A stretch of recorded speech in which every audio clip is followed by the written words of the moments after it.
What's going on, brother? Station, my man. Station. Dude, that's a dope thumbnail. That shout out to my man Mike for that, bro. Thank you, brother.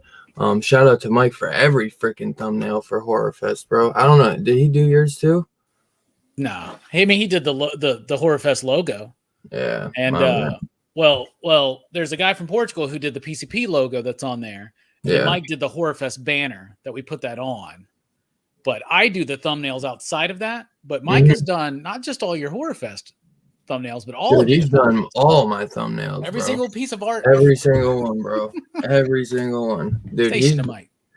Dude, he is the man. Fucking love that dude. He's so sweet. But we got a special guest, my man Fable, bro. First time on Horror Fest, bro. For real, bro. That's my dog. What's up, brother? Good to have you on, bro. Thanks for having me, man. I'm pumped for this one. This is one of my favorites of all time.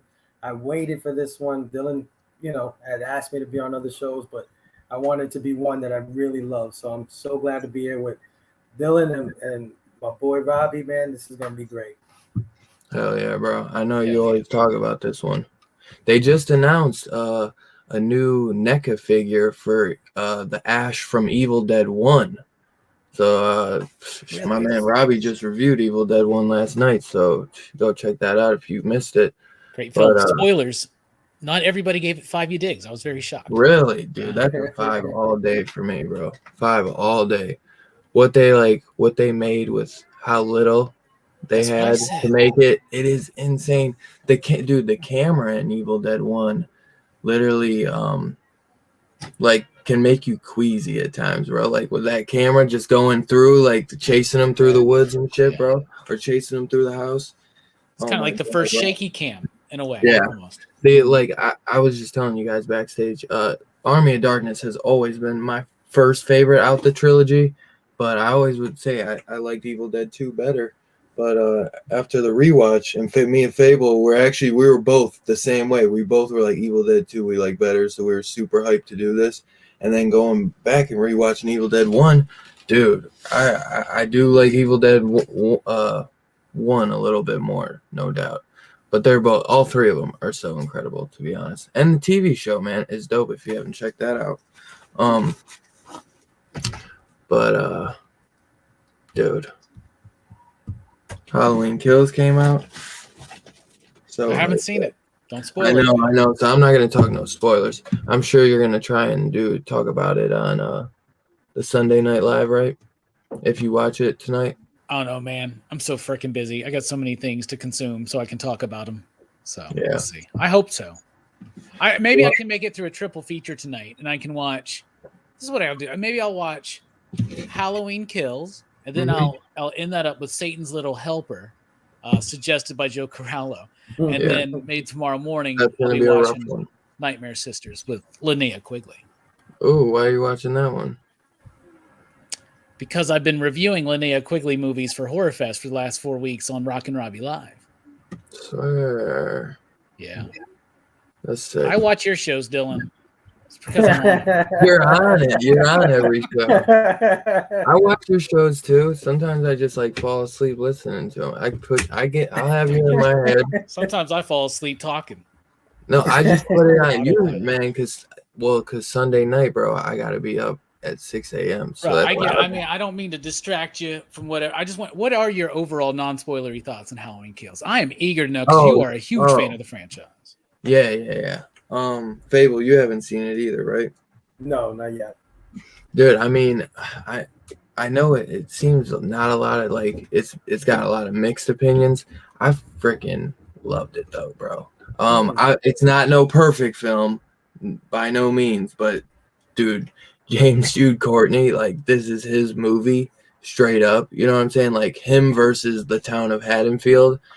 And dude, Myers just is so savage, bro. Like the only one you can compare it to is like the Rob Zombie Halloween or Myers, you know, but I like this one. It's just so good, bro. There is some like I believe there's like a scene of like social commentary, and that's like where I feel like it really is hit or miss with the fans, because either you're gonna fucking maybe dig it or just is that the moment when Captain Marvel and Scarlet Witch and Black Widow show up? Yeah. Yep. No, dude, every fucking Myers, it's into the Michael verse, bro. Every Michael Myers from Halloween 2, 3, 4, 5, 6, H2O, and Resurrection, they just all pop out and they go ham on the 2018 Michael Myers. I didn't think they were going to do into the Halloween verse until like at least 10 years from now. Blumhouse is teasing it, bro. They're pulling like like what they did with Thanos at the end of Avengers. Yeah. They're pulling that, bro. They're gonna draw it out, you know. I'm excited. But yeah, I liked it, bro. I'm at like 7.5, 8 out of 10 stars. It'll probably be more like a 7.5, dude. I literally went to the theater. 7.5. By the time I got back, that was probably my dog howling. 7.5. 7.5 stars. That's not what we do here, man. That's out of 5. This is like a different movie. Like, all right, so this is a movie straight out the theater, though. All right, you just gave it a 3.69. I'll give it a 4 point. Okay. What? I give it a 4 then, out of 4 out of 5. But I really do. Michael Myers, like, Kills. What's up, dude? man? There's just some really dope shots of Myers. Like, it's just, I don't know, man. Like, in the theater is the best way to watch it, because I literally went from the theater to back to my house, and it was almost midnight. It was a couple minutes to midnight by the time like I sat back down, and I was like, dude, I'm watching it again on Peacock. Like, so I watched it back to back. Then I watched it when I woke up the next morning. So I watched it a few times, and I still really dig it, bro. But it was just the best version was at the theater. It's like iconic in the theater, bro. It's just, but to be honest, bro, like I'm not really there for the story. I'm like there for the kills at that point. Like the story's pretty good, you know, I guess. But the fucking like Myers is just so savage. It's so awesome, bro. Cool. So don't go in no like high expectations, but dude, I don't. have fucking fun with it. I don't, because you didn't really even like 2018 at all. No. It made 2018 a little bit even better for me, because they explain a little, you know, they're able to explain, because it's literally, you know, you should watch fucking Halloween 2018 and then Halloween Kills, like literally, because they go hand in hand. They're the same night. You know what I'm saying? Right. I'm just gonna watch Halloween Kills. All right, yeah. I mean, I've seen the Halloween 2018. All right, but yeah, dude, I fucked with it. I fucked with it a lot. Nice. I'm glad you liked it, man. You got me pumped to watch it, man. You really do. Anyone else who saw it in the theater or just saw it, period, throw your rating down below. We don't gotta talk spoilers or nothing, but I don't want to ruin it for these guys. But I think you'll have fun with it, bro. Okay. I'm looking forward to it. Yeah, though. You got any horror news this week, my brother? Well, I guess you don't. So No, I do. I just okay, good. I got There's a trailer I watched, and I watched the trailer for The Black Phone. The what is it? Scott Derrickson movie. dude. So sick, bro. It was awesome, bro. Oh my That god, trailer bro. looked amazing. I thought it was dope. I Yeah. thought it was dope. Also, the Scream Black Phone. trailer came out this week, right? What was it? The The Scream Phone, trailer that's came what out it's this week, called? right? Oh yeah. What'd you say, Fable? Oh, no, I'm sorry. I was saying the Black Phone. That's what it's called. Yeah. Gotta Yeah. write this down. It's about Dude. this like kid. Okay, so it's about this dude, Ethan Hawke, who wears this creepy mask and abducts kids, and then I guess holds them hostage and murders them, right? So he does it to this one kid, and there's this black phone in the room that's not connected to anything, and it starts ringing. He answers it, and there's the ghosts of all the other kids that have been murdered in that room are trying to help him escape. Like they all learned how to get a little bit further, and they're helping him learn how to escape. Yeah, it looks pretty gnarly. Ethan Hawke's going to be creepy in it, it seems. Dude, and Scott Derrickson, bro, like great director. It's the same guy who did Sinister, and he did Doctor Strange. He was supposed to do Doctor Strange too, but he got kicked off, and so I think he was complaining that he wanted to go like full horror, and Disney wasn't having it. So they bring in the guy who can do the two. Yeah, Sam fucking Raimi, baby. But yeah, dude, I'm so that's like that's the next movie. So like Halloween Kills was like my movie of the year. So I've been waiting on that since I walked out of 2018, like at the theater, like legit. So the Black Phone looks so sick, bro. It does look good. It looks really good. And Scream. The Scream trailer came out. Scream trailer was sick, bro. I really am looking forward to it. Yeah. Looks great. I'm excited. It kind of my one criticism, and I think I said it in my wrap up this morning, as I was like, kind of looks like Scream 4. Like just a little bit. Like I feel like we've already done this with Scream 4, so we'll see. Yeah, kind of. We'll see where we go. So yeah. The only thing, like, I just feel like because like they're like trying to. It's the guys who did Ready or Not directing this, so I do have like a lot of faith in it. To be honest, I'm trying to keep low expectations though. Well, Williamson's involved, right? Kevin Williamson, at least. Yeah. So.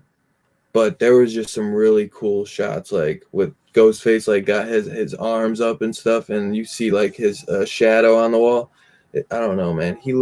I feel like Ghostface looks better than he ever has in this one.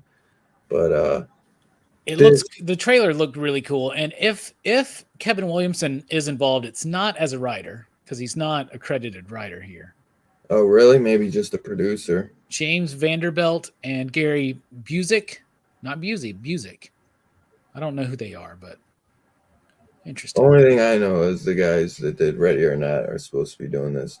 It seems like they're trying to do something different, though. So I'm super interested. I'm gonna be there day one. Straight up. I'm definitely checking. I'm a big fan of the Scream. Oh, big time series. I mean, 3's not so good, but this I think it's almost like kind of the point of Scream with how like meta it is. It's like the third one's usually the weak one. Like think of Spider-Man. And that's the point of the movie. They're like, in the third one, you always got to reveal some kind of unknown fact, a retcon. Oh, she's got a brother. Yeah. And it's like, it's bad because it's trying to parody a bad movie. Yeah. Dude, I love 4. I thought 4 was dope. Great. So I'm excited because they got some good, decent actors. They got that one guy who was, he's in Jennifer's Body, and he was in Nightmare on Elm Street, the remake. That guy, he like has his hair slicked back and he's got like the red flannel. He's got like a little mustache. You know what I'm talking about in the trailer of Scream? I don't know his name off top, but he's not Dewey? No, not Dewey. Hold on, man. I'm sorry, I was reading. Yeah, Kevin good. Williamson's just an executive producer on it. But he's involved in some way. So guy with the mustache? What guy with the mustache? What are we talking about? No, forget it. I was saying just some of the actors they got some decent actors for this, like a lot more.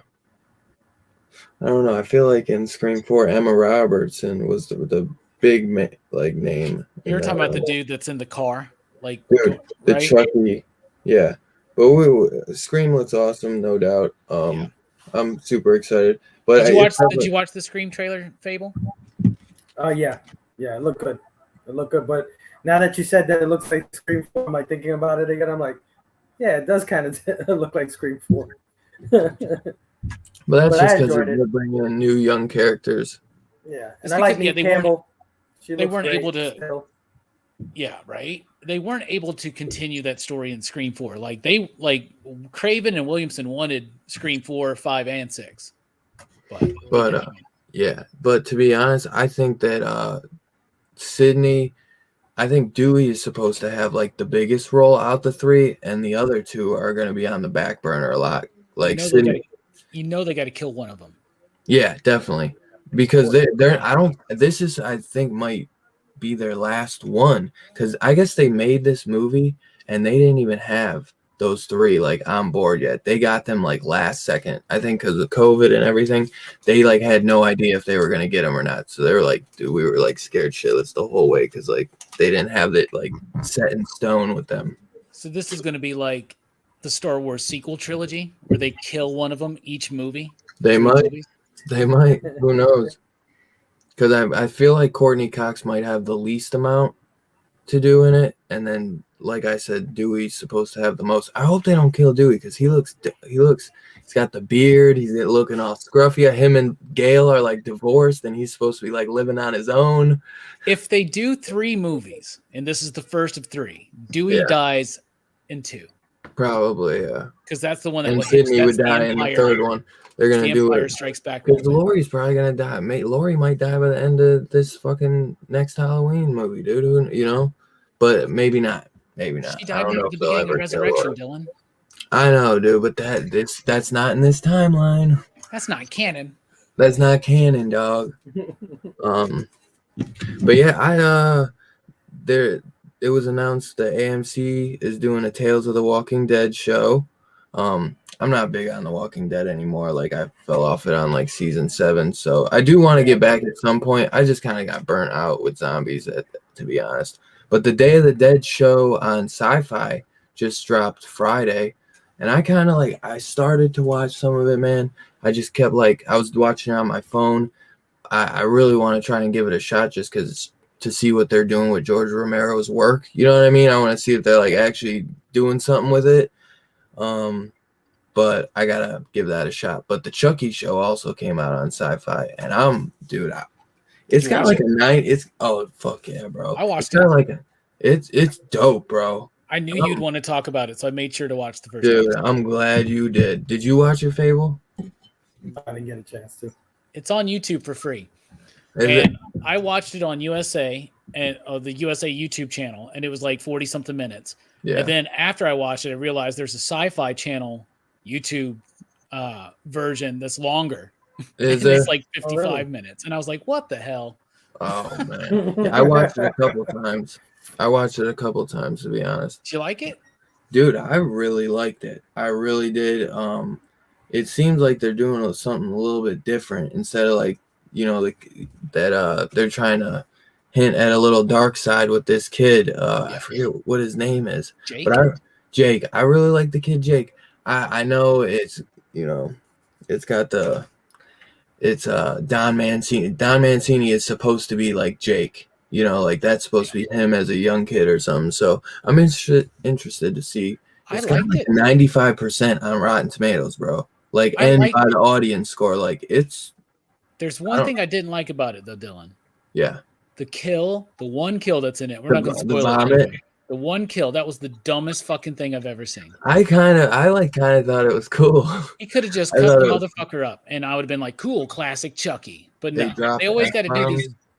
This is something that happens with the Child's Play series, right? Is that they just get so dumb with the kills, man. It's okay for them just to keep stabbing. At least they're trying to be fresh with it and not just do the same shit. It's the dumbest shit, bro. Okay, and that is Devon Sawa, right? Playing 2 roles. Playing the brothers. Oh my god, that's so so weird. That was weird, but I did like it overall. I found it compelling, and I was sitting there at one point, and I was like, "Why am I enjoying this show? That's actually not necessarily super great at what it's doing with Chucky, but it's about this 14-year-old kid. It's about these 14-year-olds. I feel so out of place, but I'm engaged.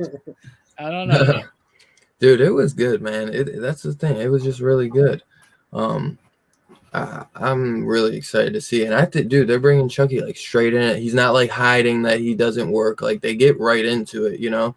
Yeah. So he looks dumb though. Like I don't like the way I don't mind it, bro. I don't mind it. It's like the CG they use towards the end when he starts like being animated again. It just looks a little iffy for me. We'll see. It might progress throughout the show or something. And there's more to come. We know we got Jennifer Tilly coming back. Yep. And he was on the phone. Dude. We heard Andy's voice at least. Andy. You got Andy. His who was the other girl that he lived in the same house with in Child's Play 2? Yes. The blonde chick. I can't think of her damn name. It's killing me. She was in 90210. Yeah, but you got those two. You got Brad Dourif's daughter, Fiona Dourif, is coming back from fucking Cult of Chucky. Glenda's coming back, bro. Yeah, Glenda. Yeah, dude. Well, they're definitely gonna keep the thing where there's like multiple Chuckies because I think Fiona Dourif is still Chucky at this point. There's just multiples of them. That's right. If you didn't watch, what was that? Was that Cult or was that Curse? Which one? Cult had multiple. Or at the end where she gets possessed. Yeah, that was a Cult. Sorry, I'm late. My bad. You're good, brother. You're good. My bad. I ain't like. I should have told you the time exactly. No, I'm bad at checking emails, bro. That's shame. 33, bro. No biggie. Steph, what's going on, fellas? Good to see you, though, brother. How you doing? Good. I just actually caught the Batman. I saw Robbie post the Batman trailer, so I had to hop on that before I hopped on here. That shit. I still haven't seen it. I won't say too much, but yeah, I got chills. Color me impressed. Yeah, really? Yes. What? Robbie Pattinson, people, you have nothing to worry about. Anyways, all these detractors. Yeah, I think not to deal off topic. The craziest thing is Penguin. No, like I had to remind myself that's Colin Farrell, right? Right? That's crazy. People are getting lost in those roles. I'm glad you brought it up because, dude, the Batman it's got like horror vibes in it, bro. So that it's acceptable, and I don't give a shit because it's my channel, so we can talk about it. And I'm glad you brought it up because I loved it, bro. I watched the interview on the DC fandom, and bro, it seems like Matt Reeves just straight up gets it, like how Batman should be like showed as, bro. Like, and he's doing shit that like hasn't been done. And it's just like, how the fuck has it not been done? Like, it makes just so much sense. Like, the fucking, like, when the signal's not, you know, like, it's not it's like a warning of what he said. He's like, dude, the voice, bro. I love the voice, bro. And he's going to make Riddler so freaking creepy. They still don't show his face at all. And that's a really, like, we know what this dude looks like. Yeah. You know, we know who's playing him. It's like Paul Dano or whatever his name is. But like the fact that they're not showing his face is just like the most like, oh, Dylan's heart just broke. I know the movie's gonna be this way. I know it's gonna be. I know it's split down the middle, man. I know. It's divisive, the new one. Yeah, definitely divisive. But yeah, dude, good to see you though, Jay Strick. Fucking I'm totally looking forward to that though, bro. It's the whole vibe, bro. Like even when he's going into like those cops are going in to take the Riddler, man. Just like I don't know, bro. It has creepy, it has such a cool atmosphere, man. Atmosphere, perfect word. What about that Selena? Dude, Selena, bro, is slaying it, bro. I think Michelle Pfeiffer was always my favorite, and she just holds a special place in my heart. That whole franchise, Keaton as well, you know. Yeah, but they found someone to represent Selena very well. Yeah. Man, I'm pumped. I'm gonna watch it. She's great, man. It's And the Black Adam first look was dope as hell. Sick, bro. I gotta catch Flash that. Stuff was cool. Flash was cool. I saw a screenshot. Bro. There's a Flash teaser. There's 3 berries in that little bit, but it's very small. And the Black Adam's even smaller, but the Black Adam is fucking. But there is a full trailer for Peacemaker, and that shit looks awesome. And we're all about to start talking about butt babies all the time. Just wait. John Cena, man. People underestimate him. That's going to HBO Max too. Fable. A few months ago, you know, my pick for Fantastic Four was always Liv Schreiber. Like if you see Ray Donovan, he's Yeah, got that accent. I love that show, dude. And he's got stature to him, you know. But Fable was always saying John Cena, you know. I was like, I don't really see it. But it's like after seeing Suicide Squad, I get it. Like the man's got perfect comedic timing. He's big. You say he did a New York accent. Have you seen Bumblebee? That's I had to go back and rewatch that. And like you said, he's got the New York thing down pat, which is a staple of Grimm, the way he talks and stuff. Like absolutely. And John Cena looks like Ben Grimm. I mean, like the Thing. When the Thing is the Thing, he looks like him. So I think he'd be perfect. Yeah. He looks like him. The only thing I would say against Cena for Ben Grimm is that you also have to have someone who can carry tragedy with Ben, because Ben's got to be sad. And whenever John Cena tries to add some depth into a role, I mean, has anybody seen Fast 9? You know, or my bad, F9, the Fast Saga. I want to blame that to that franchise. I feel like Feige would be like, all right, man, we need you to we need some. When he turned against who did he turn against in Suicide Squad, where he got real serious at that moment? Not Deadshot. Damn, Bloodsport. Yeah, he turned. His whole mood turned. Like my pick for Ben Grimm is my pick for Ben Grimm is still Channing Tatum. So what? Okay, that's inspiring. Channing Tatum and Zac Efron as Johnny, and then I can't think of anything better than John Krasinski and Emily Blunt, so I just go with those two. My original pick back in the day was George Clooney. So I like that. I would pick George Clooney now for Nathaniel Richards. I got you. Oh, whoa. Father, yeah. That's what I would do now. But back in the early 2000s, I was totally against Tony Story doing the Fantastic Four movie. And I was like, it needs to be Steven Soderbergh with George Clooney making the Fantastic Four movie. Could you imagine? Yo, that would be wild. Soderbergh? Yes, that's what I wanted. I think we need that. Yeah. But the time has passed for George Clooney and I don't think he'd ever do another comic book movie. No, Batman and Robin left such a bad taste in his mouth. On paper, it seems like George Clooney would be a great Bruce Wayne, more so Batman, but he wasn't given a chance. Like he could have nailed that role. I think he could have handled it. Yeah. But Joel Schumacher, if you watch interviews, Joel Schumacher will be like, yeah, the problem was this movie was influenced by toy makers. Like they literally, before they even had a script, he had designs from toy makers and they were like, this is what we're doing. So put it in the movie. Oh, wow. Yeah, find a way to put it in the movie. Yeah.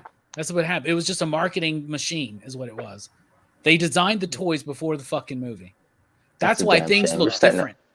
Right. Like certain things look like Batgirl. Like that's why it looks different in the toys. Isn't that crazy? Yeah, that is.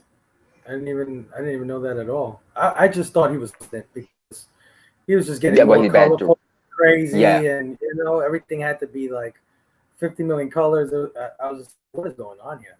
I mean, we look at it. It kind of is the part because Batman Forever is not on the level of Batman and Robin. Like I can still watch Batman and Robin, but Batman Forever actually has some things going for it. I like the style. It's garish, right? Yeah, but it's. Remember this is Joel Schumacher, who's like comic books, pop art, right? And him and Burton, their view of Batman was different than ours because they didn't grow up with the 80s Batman like we did, 80s and 90s. They grew up with 60s Batman, right? So those movies are best looked at as, I think, adaptations of the classic TV series, and then they work fine. Yeah, look at Two-Face, Tommy Lee Jones. Like Tommy Lee Jones's Two-Face in the 90s would have been awesome, but he played him so fucking weird and campy. Plus, he was the main villain, and then Jim Carrey overshadowed him while filming it. So they changed the movie. Yeah, they changed the focus of the villain in the movie through the editing. That's why there's this there's the Schumacher cut that exists that people are fighting to get released. No way, for Forever? Yeah, for Forever. Man. Where it's more of the Two-Face story. Yeah. Right.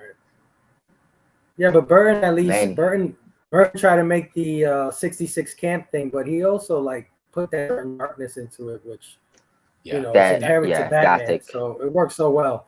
Yeah. Well, I think his best one, of course, was Batman Returns, because that's the most like Tim Burton too. Yeah. Right. Like that. Just like there's not a more Tim Burton movie than Batman Returns. Yes. Yeah. Like it's more Tim Burton than Beetlejuice. It's more Tim Burton than Edward Scissorhands, which are pretty Tim Burton-y movies. Absolutely. Returns is the one I definitely rewatched the most between the two, I'd say. Yeah, that's my personal favorite out of Mask and Phantasm is the better movie, but I got so many fond I wish we got a Mask of Phantasm like live action, like that'd be sick, bro. Maybe in this series, like with the Robert Pattinson, they could pull that, like that's the vibe they got going for the atmosphere. I feel like that's the right atmosphere. You could pull a Phantasm off into. Like, I just hope that at one moment in the movie, Alfred looks at him and goes, "Bruce, why are you doing this?" And he just goes, "When I was a young boy, father took me into." He's gonna be sitting in the chair back like this. He's like, "When I was a young boy," and it's gonna turn into a musical. I love it. Oh man. 62. So that's I think all we got this week for horror news, though. I'm trying to think. I know Halloween Kills though is making some good money. I think they pulled like 50 mil or something worldwide. Did you guys happen to see the Chucky show on Sci-Fi? Yeah, we were talking about that, dude. Better than I wasn't expecting much, but I was impressed. Yeah, I was shaky on it, but I was excited. Yeah. And I was saying to Robbie, it's got a 95% Rotten Tomatoes, and the audience score, because they got the two separate, that's 95% too, bro. It's because they're all the Chucky fans. If you're still a Chucky fan this far into this series and story, you're gonna like it regardless, right? Yeah. But what I found, there's always haters out there, though. You know what I'm saying? I get it. Well, I think the kill was really dumb, but I found myself so invested in this 14-year-old world, right? That I felt so weird at one point. I was like, why am I so invested in this? But we've all I don't know, but y'all, we're all nearish the same age. So when we were kids, being nerds and into comics and games and movies and shit, it wasn't a cool thing. Right. And you did get bullied by certain people. That's why I had to play baseball. So that I had a foot in balance it, right? Mm-hmm. Absolutely. Smart man.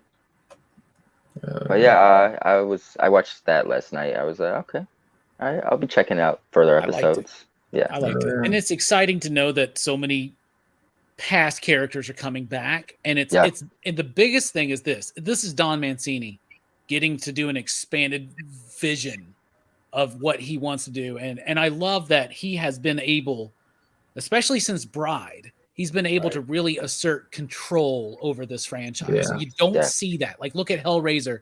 Imagine if Hellraiser had 10 films that were really influenced by Clive Barker. Right? You know what I'm saying? So absolutely. Yeah. And it's good to see Return for him, because I know some people didn't enjoy it, but I didn't like the remake or the movie too much. That came out a few years ago. The remake was terrible, man. The whole Audrey Plaza, she seemed like an older sister and not a mom. It just that was a weird dynamic. Trev. Yeah, thank you, Tim. You're right. I totally forgot the movies that made us came out with the horror type. Oh, okay. Oh, nice. I started watching them. I think I still gotta watch because I fell asleep through the Halloween one, so I gotta rewatch that one. But they got Halloween, Nightmare on Elm Street, Friday the 13th. Aliens, and I think RoboCop. There might be another one. It's a series, or it's a season. They're they're series, but they have this one was horror. They had a sci-fi one, then they had a Christmas one, and then they just had the regular the movies that made us, and they had Home Alone. Okay. They just had another Home Alone movie. Park was one of them. I'm trying to think. Back to the Future, but they came out with a list of horror ones, which was dope because they did Christmas ones last year, I think. And that's on Netflix. Yeah, that's on Netflix. Okay. They're dope, bro. They're fun. They kind of just Yeah. they talk to the people nowadays and just talk like what they were doing and shit. I don't know. P Money. What up, P Money? But yeah, bro, it was a good week. Some good news out there. DC fandom. I was really hyped for Black Adam, dude. Like, I'm like so in it for what Dwayne Johnson's gonna do with it. That was kind of like, I don't know, man. But I was shaky, yeah. Dude, I think like The Rock though is like really hands-on with this, and Very he's passionate, trying to get, bro. So I'm actually, I think this might be better than the Shazam stuff because I feel like they're gonna go deeper into maybe the magical stuff in this one. Who knows though? It's hard Shazam's to tell. Cool, but it kind of almost has like the vibes of like the 2005 Fantastic Four movie. It's better than that, but it's almost I don't know, like too childlike. I don't know. There's maybe the sequel will improve on it. The first one was solid to me, but I definitely thought there was room for improvement. Yeah, definitely. I mean, they can go really deep with that. Like they didn't really touch any of the magical stuff. You know what I mean? Yeah. Like I'm really hoping that because Jeff Johns he did like a two like run series with Shazam, and he had the one come out like this past year, and then one a few years back. And Robbie knows what I'm talking about. It might be like a rebirth, but I think it was his run in Justice League for New 52, and then he had the run that had just come out just recently last year. But that run that he did recently, I would love to see I love that one. get adapted, bro. You talking about Jeff Johns? Yeah. The Shazam run. Yeah, See, they're like pulling a Shazam lot. runs. It's like all the Shazam stuff's pulled from Jeff Johns, it seems, for the movie. Yeah. Right? Like that last Shazam series almost feels like that was Jeff Johns being like, "This is where you should go and this see." is what with for the if you make the movie, because the arc he did before that is exactly what they did for the part one, for the Shazam movie. Yeah, right. But he's been shunned from DC proper. Oh, people they don't really want to work with him. He's off doing Geiger, and at the same time, low key making the best CW show ever for DC. Yeah. What's that? Yeah, Stargirl. Man, I love that show because it took the concept of like JSA, Justice Society has always been about legacy characters, right? And so it's kind of infuses. It's still got the legacy bit, but it's all about the newer heroes, like these younger heroes taking up the mantle. So it's kind of got like some Teen Titans vibe going on, but in the Justice Society sense. Yeah. It's epic. Yeah, dude.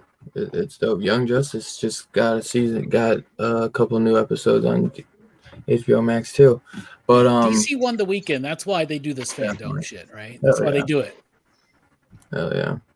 So you just wait. Next year, you think Marvel's going to have their Marvel, Marvel, mega virtual con? They're gonna want to drop something soon. Yeah. Oh, and the biggest news, True that's Believers. the most exciting thing out of fandom. I like that. Yeah, True Believers. That's perfect. But the biggest thing out of fandom that nobody seems to notice, but this is the biggest announcement, is that we're getting the much wanted Wonder Woman 3. Oh yeah. Oh, we are. Alistair. Yeah. Oh man. Herm. If it's anything like Wonder Woman 84, they can keep it for a while, work on it a little bit more. I won't be mad at them. Wonder Woman 2003, and it's all going to have like a new metal soundtrack to it. We're gonna hear Club to Death in the background, and she's like walking towards some bad guys. She's gonna be like, "Did you guys watch The Matrix?" Yeah. Who still talks about the fucking Matrix? Right. Right. All right. So Evil Dead 2. All right. Dylan's like, all right, let's get back to the horror. Back to top topic. No. I just looking at how far we're in already. No, Oh no, dude, you're good, bro. I wanted to talk about that shit. That shit was fire, bro. They had a lot of good stuff come out, bro. I could see Marvel dropping some shit like ASAP just to try and like take some of their shine away. Drop a Spider-Man trailer with They're gonna drop Tobey Maguire. They're gonna drop Eternals, and then we'll see. Oh yeah, that's true. they're making it seem like that's gonna be huge too, bro. So I don't want to get off topic, but why is the Eternals the second longest Marvel movie? I know. I think that's them trying to emphasize importance. Shang-Chi though, everyone was saying that Shang-Chi was really good, so we'll see. And nobody had really any expectation for Shang-Chi. That's true. So, That's fair. I didn't like it. I have not seen it yet, and that's like, dude, that's like the first Marvel movie I haven't seen in the theater in a grip, man. I'm kind of pissed I haven't seen it yet because my buddy said it was incredible, but I'm trying to go in low expectations. I don't want to go in there. But Bob loved it, and Bob loves kung fu movies. And yeah, nobody so I trust that's more. what I'm like. I'm like, it's gonna be a cool kung fu movie. So I must have been in a bad mood that night. I don't know. I just It wasn't perfect, man, but you know, it was like that's how I can understand why people didn't like Let There Be Carnage.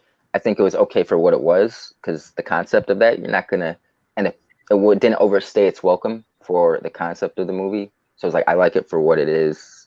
So I feel like that's how I am. Shang-Chi a little bit, like fun introduction, kung fu mystical adventure movie. Marvel's brand, fits along their branding. John. Station John. Good show with Verno, by the way, John. Good shows with Verno. Hey, what up, John? But yeah, so what did y'all think about Evil Dead 2? That's right, because we're talking about Evil Dead 2, because it's Horror Fest. Last night on PCP, we talked about The Evil Dead, and Dylan naturally had to go with The Evil Dead 2, 1987. Yeah, right? it was Sam yes, Raimi. sir. It was the anniversary. It was the anniversary of Evil Dead 1, right? Yesterday. Last night, the exact day of its No original shit. premiere. Yeah. Wow. And that just happened. It happens, doesn't it, Dylan? Yeah. It was Matt. There was the universe. Oh, that's dope. Baby. Sir. Though I want to pick up them 4Ks for this. Honest, this is just like a double Blu-ray pack. Dude, it's like $5 for both of these, for a double. And they both come with. They're each on their own disc, and they both have like all a good amount of special features. So for like $5, I was like, fuck it. Hell Your yeah. Evil Dead disc on there has special features? Yeah. Damn it. My Evil Dead disc has special features. Mine literally says special feature. Yeah. Mine says special features for both films, archival featurettes, behind the scenes footage, casting for commentary. Oh, behind the scenes? Yeah. The one feature on that is a commentary. And then I got my Evil Dead or Army of Darkness. The trilogy, baby. Yes, sir. Oh wow. Dude. This is which one is the difference between the copies? Oh, this is the Scream Factory, the out of print one. This got the theatrical version, which is R-rated, the director's cut, which is not rated, and the international cut, and then it also has the television version in standard definition full screen. Wow. So it's got like 4 different versions. It's that version we used to watch on USA. Yeah. But yeah, dude, I love it. I love this series. Army of Darkness is definitely my favorite, but I love Evil Dead 2 as well. I'd say Evil Dead 1 gets a 5 stars for me because I didn't get to rate it yesterday on Robbie's channel. What's this star shit? Why Fables? I see on stars all of a sudden. 5 clips, bro. I don't know, bro. I've been doing my letterbox the last couple of days, so I'm on the star. Oh, I got you keep seeing, yeah. But yeah, dude, I love this film. I mean, Dead by Dawn, brother. Dead by Dawn. It's got some more money in it than Evil Dead 1, but I still a lot more. I still like what they do better on the first. I love though that Evil Dead 2 like leads into what Army of Darkness ends up being, Right. And there's just some really dope ass shit in this, bro. Like you get fucking who's laughing now, huh? Like when he does the whole hand scene, and I guarantee that Idle Hands was made all because of that scene with Ash in his hand. Oh, you know what I'm saying? Like tell me not, like for real, like. And I love that film too, but it's a great film, bro. It's just Evil Dead 1, 2, and Army of Darkness are just fun ass films. Ash Yeah. was like the first, like, you know, like hero. You know what I'm saying? Like, because obviously we always have the Scream Queens, you know. But fucking Ash, bro, is that badass motherfucker that's got the chain. Like, just a regular guy. Like, he's nothing special. You know what I mean? He's just a regular guy that fucking gets his hand cut off and puts a chainsaw on it and has got a double barrel shotgun and is a little smooth with the ladies the more he goes. Yeah. But there's some great stuff in this, man. Like the grandma or the Henrietta in the basement is just so fucking gold, you know. I love it, man. Fable. I know this is. I'm gonna go around Fable, or let me do. We'll do Steph, Fable, then Robbie. So you start. We'll go around. Steph, what did you think about this, bro? I loved it. I had seen like these movies close back to back, actually recommended by my grandmother, so station grandma. Because I was big into directors as a kid, and like, you know, I knew Sam Raimi had directed Spider-Man. I saw this like a year after Spider-Man come out, and we happened to be at like Kmart, and we were walking down the video aisle. And I was like looking at it. She's like, "Oh yeah, director of Spider-Man directed that," and I was like, "What's this?" And so I got both, went home and watched them. Your grandma was awesome, dude. No, I didn't appreciate it at the time. I was like, Grandma, what is this shit? Like, but I loved them both. The first one, it confused me younger because the second one's not. It's very similar in plot a little bit, or it kind of rehashes the plot of the first one and the second one. But I feel like the second one is where we start to get like the Raimi staples of, like, you know, the humor mixed in with the horror. Right. I see more of a. There's definitely more humor, I think, in the second one, no doubt. Yeah, more cinematic. I feel like that's the movie he really wanted to make for the first one. He just didn't have the money. The budget, right? Yep. That's his full realization. Just some good bits. Just Ash's reactions throughout the whole thing. I like the scene where the lady's head like lands in his crotch and like bites, and it just says there's a lot of I don't know. It's hard to. Okay, it just drops on his lap. He's like, "Well, boom." Some moments in here that are dark, but Sam Raimi is great at getting the humor across. It's like it's very gory, very dark, but there's humor sprinkled throughout that is not jarring or unfitting. You know, it works. It works. I loved it. Hell yeah, brother. I'm glad you enjoyed it. You've seen that plenty times before then. Yeah. Oh yeah. Your grandmother, by the way, is the coolest person. David, what did you think, bro? Oh man, this is a common what do you call it? This is something that's a part of my life, kind of, right? Like watch it annually. Well, not annually, but you know, shape my movie taste, right? Staple, right? That's what I was looking for. Right. It's a staple in my life. Like when I was a kid, see, I seen these movies in order of release, right? Right. So I built to Army of Darkness. I remember going to see, I forgot what movie, and the trailer for Army of Darkness came on. I just grabbed my mother like, "Mom, it's back. There's another one." Like, we went nuts. You know what I mean? Because when my pops wasn't around, my mom, I was just basically her pal, right? I was her friend. Everything she watched, I would watch. So she was into horror movies. That was her thing.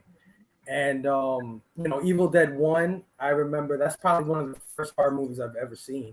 And that movie petrified me, right? Like, I was scared to death. People like vampires and werewolves. I think demons are the scariest shit. Movies, you know what I mean?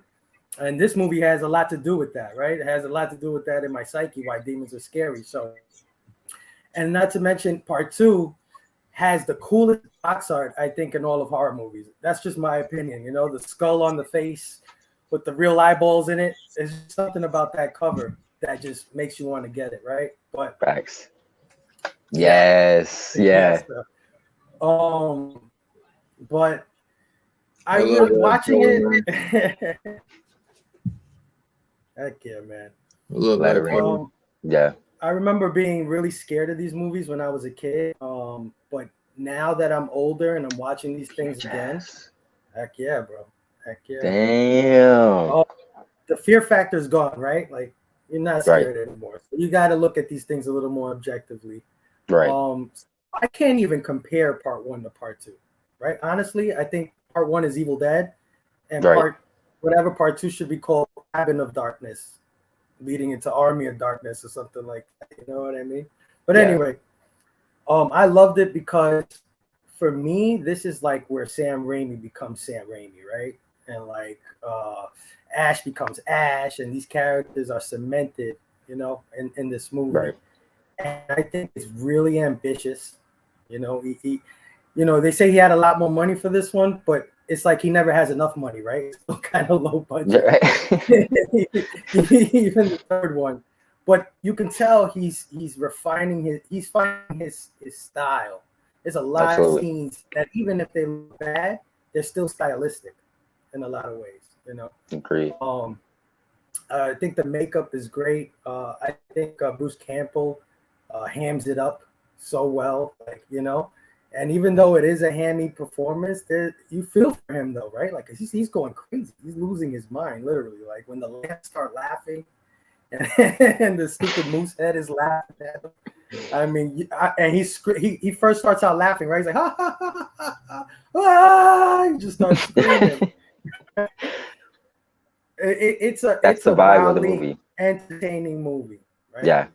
That's all I can say about it. It's just like, even with the fear factor gone and just looking at it for what it is, the horror comedy that it is, you can't take your eyes away. You just got to keep watching this crazy ass movie, you know. And that's what I think about it. It's awesome. It's a classic. It's Sam Raimi being born, you know, for the first time. Thanks. So love it. Well said. Hell yeah, brother. What's up, Kevin? How you doing, brother? Robbie, what'd you think about this one, my man? Well, I mean, what is there to say that Steph and Fable haven't already said? Because they just nailed it, right? Like, I'm sure you can think of something. Yeah. My journey was backwards. Army of Darkness to Evil Dead 2 to finally Evil Dead, because that's how my journey was. Yeah. Everybody told me, oh, don't watch Evil Dead. Just watch Evil Dead 2 because it's more of a remake.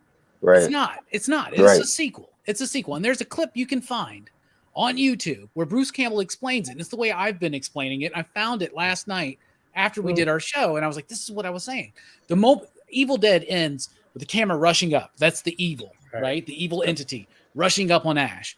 And then all they're doing, because they didn't have the rights to the first movie when they made Evil Dead 2. Right. Yeah. And so when they made that, they didn't have the rights to the first movie, so they couldn't use footage from it. So they just retold the first movie in the first like 7 minutes. Okay. And they left out all the other characters that you didn't need to know. Right. Really. Right. Right. And then the camera, if you remember, after all the shit with Linda, which happens really quick, right? Because it's just a recap. And they also do a recap in Army of Darkness. Right. Yeah. They do the same thing because each one of those is an entry point into this franchise. Right. And that's something that's amazing about the franchise, is how people get this is one of the most dedicated fan bases out there. Bruce Campbell has one of the most dedicated fan bases out there. Oh, yeah. Like, we'll watch whatever he is in. I watched as much Hercules and Xena as I could stand, which was not too much, honestly. But I love Briscoe County Jr. And I still haven't watched Burn Notice, actually. I need to watch that. But like, there's this dedicated fan base. We all come in at different points. Yep. Some of us came in at Evil Dead 2. Some came in at the original. Some came in on Army of Darkness, like me and Dylan. And so that's such a brilliant thing about this entire series. I do prefer the first one because, like I said last night on PCP Movie Night, I love the visceral, raw, truly scary nature of the first one. And it's got an element of camp. Yep. Right? Yeah. Yep. It's this one goes over the top. So here's the thing. The Evil Dead was listed as a video nasty in the UK. It got banned. It didn't make as much money as it could have because it was banned in so many places. But that's how it garnered this cult following. Yeah. So how do you handle that? Well, you make it a little bit more funny. You lean more into the funny, goofy aspect of it. For instance, Gene Siskel and Roger Ebert. were just on a tear in the early 80s about horror films like Friday 13th, Halloween 2s, Mother's Days. These are gnarly films of its time, right? But they were just on this tear, including The Evil Dead. But if you listen to their review on The Evil Dead 2, they kind of liked it. But they were like, but it doesn't really have a story that carries it beyond 30 or minutes to an hour. Well, no shit. That's not the point. But anyway. But they were able to even to make it more appealing to a more of a wide audience. And this is the movie that cements all those iconic moments: the chainsaw, the groovy, all the bits, all the camera angles, like which were really established in the first one. And Sam Raimi is nothing but style. And I love that. And it's amazing. And it still whacks me out that we happen to live in the reality where the guy who did the Evil Dead series got to do fucking 3 Spider-Man movies. That blows me away. Yeah, that's crazy. Yeah. They had more money. The original budget is estimated as being $375,000 for Evil Dead 1. For Evil Dead 2, they had $3.5 million. So they had a lot more money, but they, like Fable said, Sam Raimi is nothing but ambitious. And they still didn't have enough money. And the original script that Sam came up with, most of it took place in the medieval days. Right. And they had to scale that back like crazy. And that was just a tease that led into Army of Darkness. Eventually. Right, yeah. So Army of Darkness is some of the ideas that he had for what the second half of Evil Dead 2 was supposed to be. But you get all those iconic moments. He also had he didn't want to come back to Evil Dead.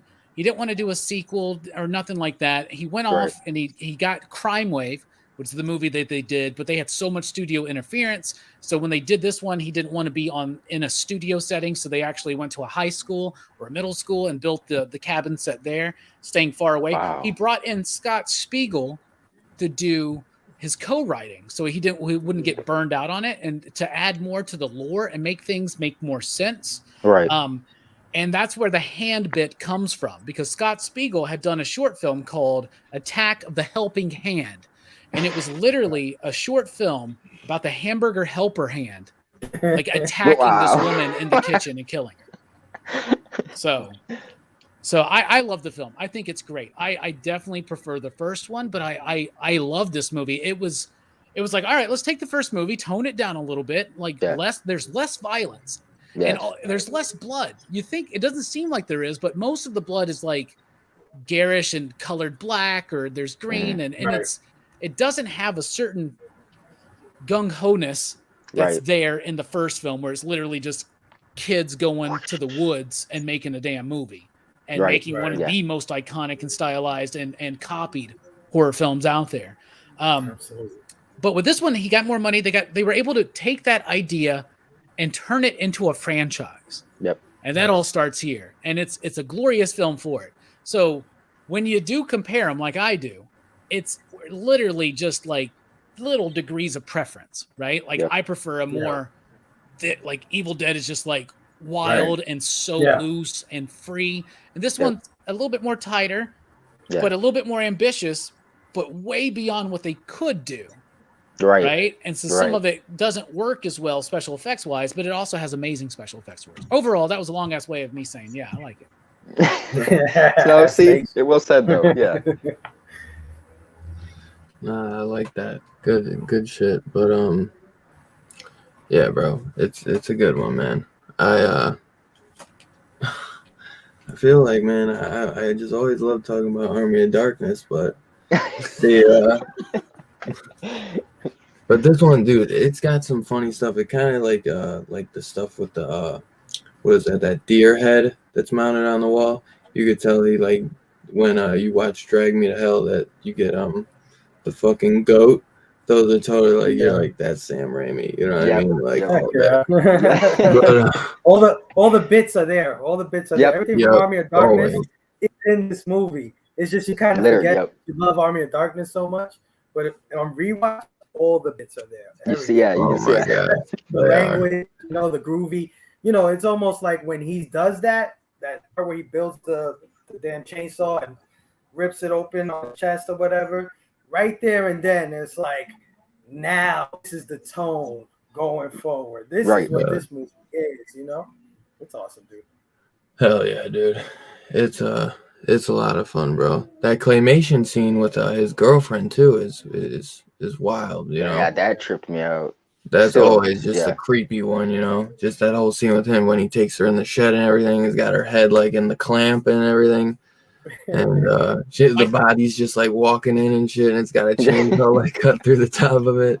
My favorite bit when she's dancing is when she just like jumps away into the darkness and is like, hee. It's like, what? That's creepy. Yeah. Oh man, my new favorite bit in this movie on rewatch is the bit where she's coming to kill him because he was just a demon not a couple of minutes ago. So she's like throwing an axe at him and he catches it. He's like, I'm okay. And then he backs off of her. He's like, I'm okay. And then he like sits down. And then the axe comes again. Yeah. Because what would Ash do? Yeah, right. Ash would be like, you ain't okay. Like, right, yeah. But this cheap ass crackerjack necklace that you got your girlfriend who's dead now, like somehow brought the demon out. That's the answer. Right. Emotional attachment. Maybe that is that's actually not so bad. It's emotional attachment that drives the demon out. Yeah. I don't know. It doesn't really work. Not for me. Because when Henrietta's singing the Mockingbird song and all that shit, like, I don't know. Meh. Anyway. So you like it, Dylan, but you just want to talk about Army of Darkness. But like Phil said, all the bits from Army of Darkness are here. No, I was just joking, but I like it. It's got a great score in it. Yeah. Ash, this is when you get the for real like hero Ash. Like he doesn't cut his hand off and put the chainsaw. Like in the first one, I feel like he doesn't. I don't know if he even uses the chainsaw as much in the first one. Like a little bit, he does. Right. He thinks about it, but then he doesn't want to like cut her head off or something. Yeah. Right. And then he winds up cutting her head off with the shovel. Yeah. Right. Yep. Isn't that what happens in the first one? Yeah. I think so. Yeah. Because this one, man, he's just balls out, you know. And he goes and looks for it, and it's gone. He's like, "Where's the chainsaw?" Yeah. Her body comes in with it. Those like tubs of blood when he gets all that blood after he shoots the holes in the wall, and the blood comes out, and then it's blood, and then it comes out black. So then he's got blood and that black shit all over him. And then all sucks back into the wall. Yeah. But, it was not meant to be funny, but the part where the guy in suspenders gets impaled with that little horn, and like she takes it out, and he's saying like, I can't breathe. I'm like, yeah, like, you just got punctured. She's telling him to shut up. She's like, shut up. Yeah, right. Shut up. She's dragging. She's like, shut up. Like, oh my god. His name is Jake, right? Because he has the one with the tow truck, and you gotta love Bobby Joe. Bobby Joe. Bobby Joe's gonna be at Scarefest this weekend when I go, or next weekend. Nice. Yeah. I'm not going to probably meet her, but Bruce Campbell's expensive enough, and Ted Raimi's there, and blah blah blah blah blah. Linnea Quigley. I mean, I want to hang out with Linnea Quigley. How you doing? Oh man. I'm not sure. I think I have heard that before. I wouldn't be surprised. Yeah. The Uncle Ben drove, and it's in every Sam Raimi movie. No way. Much. Yeah, it's because Uncle Ben drives it. It's the car that breaks down in For Love of the Game. It's in Simple Plan. It's in all of his movies pretty much. Yeah, every single one of them, I believe. Yeah. Good eye, Bobby. Very, very good eye. Man, this movie could have easily broke him, right? Like, I mean, it's so out there. It's like this. You put this out. You got some balls to put this out, right? Like, especially when it came out at the time. Yeah, like that was It was also kind of break you. It was kind of a desperation move too, because like I said, Crime Wave bombed, right? And so like the only thing he had offered to him, he's going back to the well for real to remake Evil Dead, right? Which he didn't want to do. Like originally, he was allowing another writer and director to do it for him. Or something, and then he wound up kind of taking that control because Crime Wave broke him, like that. He was like not cool with working with the studio, but that obviously changed. So, rewatching this kind of, I'm already pumped for the Doctor Strange 2, whatever the subtitle is, Multiverse of Madness. Yeah. But I think it might add, it could be a very interesting MCU movie if they don't studio interference too much. If they let him kind of like put his stamp on it, do his thing, it could be a very interesting movie. I think with what he did on Spider-Man and obviously his reputation in horror, I think that they'll let him work enough. But we'll see, because that's something that you see in the Marvel Cinematic Universe, is that true creators' visions sometimes get overlooked, and that's why they leave. Right? Like, I mean, that's why Edgar Wright didn't do an Ant-Man movie, which probably would have been the best MCU film. He was the first director attached to, I believe he was attached to the Ant-Man movie before Favreau was attached to Iron Man. Yep. Yeah. That's wild. But, Sam Raimi, what's amazing to me is that when me and Dylan did Drag Me to Hell a couple weeks ago, we were like, he did Drag Me to Hell, then he did the Oz movie, and then he hasn't done a movie since. Yeah. Right? Obviously, he's producing a lot of stuff. And he's been working on the TV series. Yep. But like he hasn't done anything since. So this is his first step back into it, and he's in his 60s now, Sam Raimi. Which it's hard for me to not think of him as, the Sam Raimi that's in interviews in the 90s and 80s on the Evil Dead documentaries and stuff, right? Right. So, but yeah, is this a return to film for him actually? So I'm really pumped for it.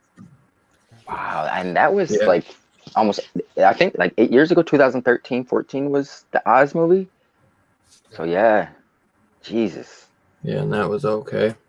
He's just so creative. He's such a creative mind, the way he plans his shots out, and he takes real chances. Oh yeah. And they've paid off for him so far. Experimental. So it's really good. I mean, the whole, what you guys said about the evil, the way it chases through the forest and the way they shoot that scared the death out of me when I was a kid. Like the sound effect mixed with the look of that. Yeah, and that, it's a cheap way, right? Because it's cheap to do that. Yep. But it works so well. It's insane. He's very creative. So I'm very pumped for Multiverse of Madness. Oh, that's what it's called, right? Yeah, Multiverse. Of Madness. Okay. And they're doing another Evil Dead movie too, but Bruce Campbell's not going to be in it. I would love to see one more. He's producing it. The last one, the remake they did they have anything to do with it? He wasn't in that at all. That one's actually pretty good. Okay. I haven't seen that one's actually dope, bro. It's got some dope shit going for it. Okay. Definitely. I think the only reason I hadn't seen it. Time too, bro. Okay. Oh, sweet. I'll make it easier. But I know Trey Songz was in it, and I was like, anything that's got like a musician in it, I was like, Texas Chainsaw Massacre 3D. Well, okay. Yeah, he ain't in that. The Evil Dead one is pretty. You'll like that one, I think, dude. Right. It's good. I'll watch it tonight. They kind of turn the girl into like a kind of like Ash in a way, but like nothing, like not really. Okay. Like it's towards the end, they kind of like, I don't know, but it's like dope, bro. The hero. Well, dude, it's fucking wild, bro. It's worth a watch, bro. Like for real. You seen the Evil Dead remake, Robbie? No. Oh man, dude. I want to. I was at a time in my life where it just wasn't going to happen, but there's a lot of stuff I want to catch up on now. Yeah. I've dedicated myself to comics that I let movies fall aside, and I'm trying to fix that. I hear that. To chainsaw or not to chainsaw? And yeah, he wrote Hudsucker Proxy. Yeah. He did. He's got a good relationship with the Coen brothers. They wrote Simple Plan, right? I was just gonna say this. That's a Coen brothers movie. I did not know Raimi directed or wrote that. Yeah, and he's in Miller's Crossing. No shit. Yeah, he's like in Miller's Crossing, and he's like they work together. In fact, like Ethan and Joel Coen had pen names that they used in Sam Raimi films, and Sam Raimi had pen names that he used in their films or something like that. But they're super tight. Wow, mind blown. That's cool shit though. Darkman is dope, and certain optical effects from Darkman were reused in Spider-Man. Yeah, Liam Neeson. Where'd Fable go? Hang on. He dropped out for a second. I'm waiting for him. He might something with his internet, maybe. I don't know. What are some other elements of this movie though that maybe you like better than Evil Dead? since it had some more money, or I don't know, bro. I'm trying to think of questions to ask I you. like the makeup effects better. They're obviously way better. Yeah. Right. It's the guy that did Phantasm 2 did a lot, right? So the makeup effects are better. And there's a lot of the effects are not so good. Is it K&B who like got on for Army of Darkness? No, it's the dude. Who's the guy that did Phantasm 2? It's him. I can't think of his name. I know who you're talking about, though. The guy with the long hair and the glasses. And the glasses. Yeah, I know exactly. There was I think there was 5 or 6 special effects houses that worked on this film. That's why they all have varying degrees of success. Like some of the animatronics are goofy. And speaking of ambition, a lot of it is very ambitious for the money they had. But I like the actual makeup effects, like when the actor's able to portray it. I'm kind of ripping right off of Oliver's retrospective right now. But the idea that Ash, when he's evil, look at how amazing that makeup looks. Some of the makeup sometimes in the first Evil Dead, it has this really creepy nature to it because it looks so unworldly and demon. And this one looks more polished, but it's really striking. But some of the effects are weaker, right? I like the claymation stop motion stuff better in one than in this one, where it's so obvious that it's it's clay, and the demon at the end and all that kind of stuff. So I almost feel like the Joss Whedon vampires were influenced and look wise a little bit by how the demons looked, or the makeup was presented in Evil Dead 2. It was probably it was influenced by the natural evolution into the late 80s, because Lost Boys, remember, came out the same year. And they had the same kind of brow thing. And that they were able to start really applying things specifically, where they didn't have to, back in the Evil Dead days, they had to make a full mask basically for someone to wear. And now they're able to really have fine detail parts and just parts, and then blend that all in. And it's been a process, and that's why 80s horror is so amazing, because you can see that process elevate to the point where it was too realistic. Where they had to cut it all. And so there's so much special effects work, right, Dylan, that we've never seen, because they got cut out of these movies, and we've never gotten the uncut versions. Yeah, I know, that's weird, man. That's weird. Does the first one have as many different versions as number 2, like the director's theatrical TV version? There might be a director's. I'm not sure though, to be honest, because I just got the regular ones for Evil Dead. So there's the original aspect ratio that it was presented in theaters was a 4:3, kind of like Snyder's Justice League. Right. And so when it got re-released and enhanced, Sam Raimi said he always intended it to be widescreen. And so on the Blu-ray I have, you have the option to watch it in either or. And so I guess that's a cool thing. Yeah. I think it looks better in the widescreen, but some people still like to watch it. Because to me, it's about what is the director's vision, right? How do they want me to see it, and that's usually what I'll go with. Yeah, Sam. Definitely. That's why I watched The Dark Half in full frame, because that's what Romero wanted. He didn't want it to be like this. Romero actually intended that to be like that. So it's weird. Steph, is there anything in Evil Dead 2 that you like better than the first one?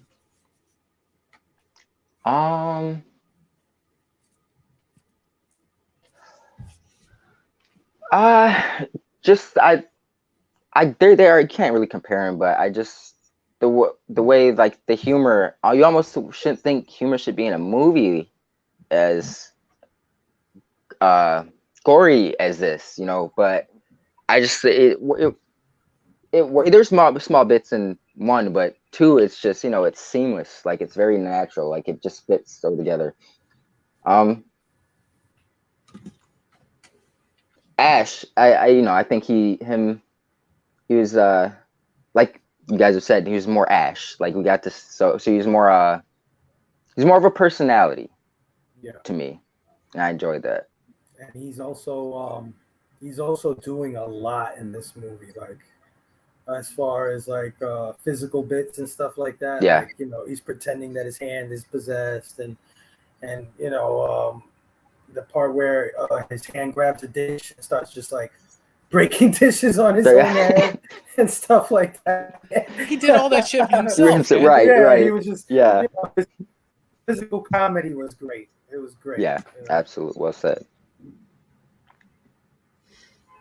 Oh yeah. Fable, was there any aspects in Evil Dead 2 that you like better than the first one? Just the style. Just the style. You know, part one. The reason part two probably doesn't, what edges part one over two is the realism of part one, right? Like part two looks like a studio made movie. Right. There's a lot of artificial nature, artificial elements to it. Right.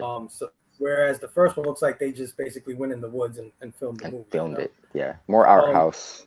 Right. But this introduces, like I said before, the Raimi style, the camera shots that he uses, the close-ups. There was a scene where the sun was setting, or the sun was coming out. I don't remember, but the way it panned away and you saw Ash's face, and it looked bad because the effects were bad, but you knew what he was aiming for. If he had money, it would have been a beautiful shot.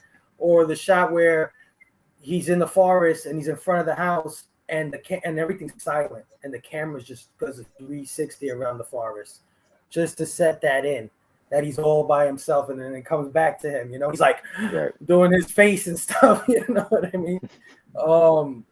But there's a lot of imperfect elements too. I mean, the editing could use some help, right? It has continuity errors, right? Because his scratches always move, and they always change in color and stuff like that. So he did his own makeup, by the way, Bruce Campbell. Oh yeah. No shit. Yeah.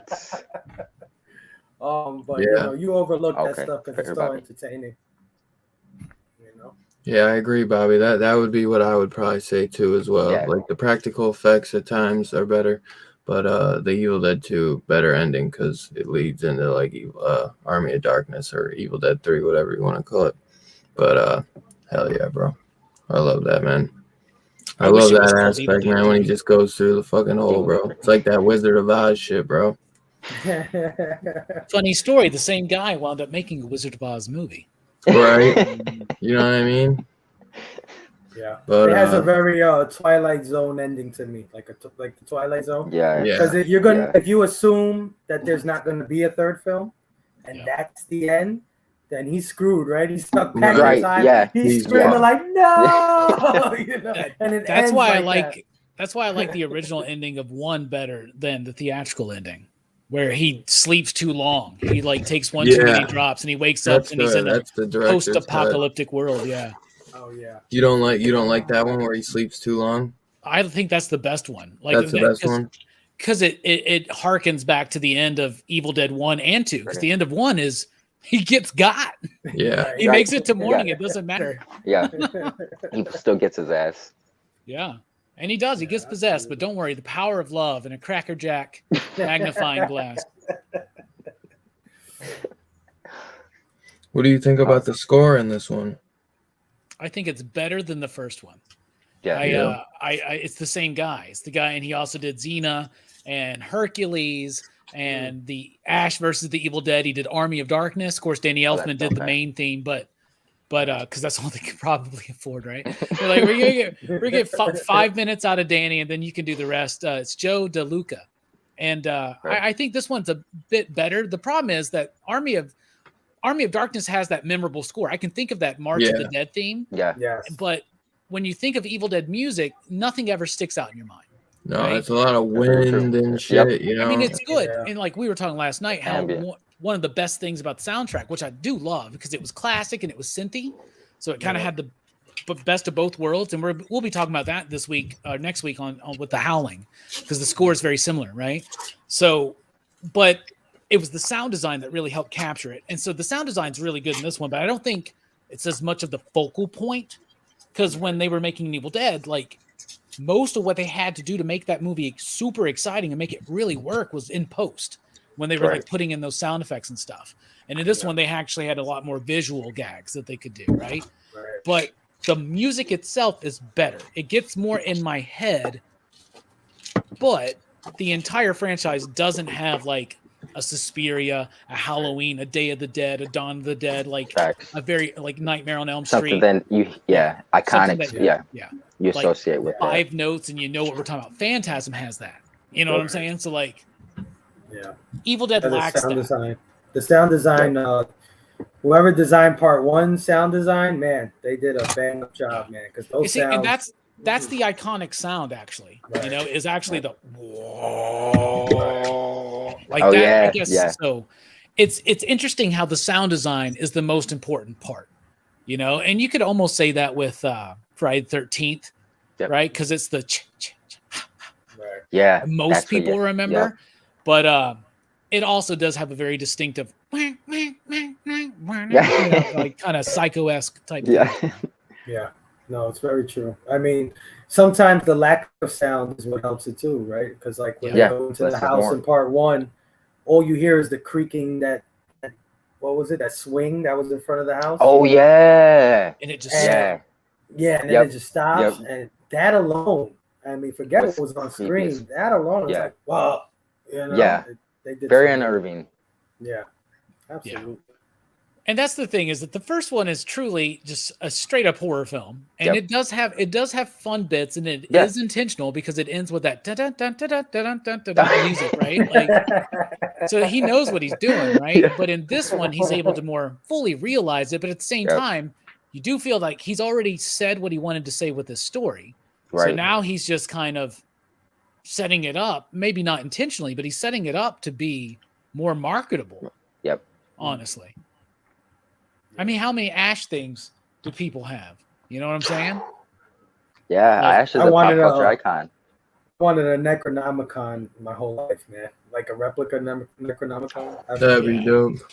There's actually the Creep Show. This book. The Creep Show TV show on Shudder.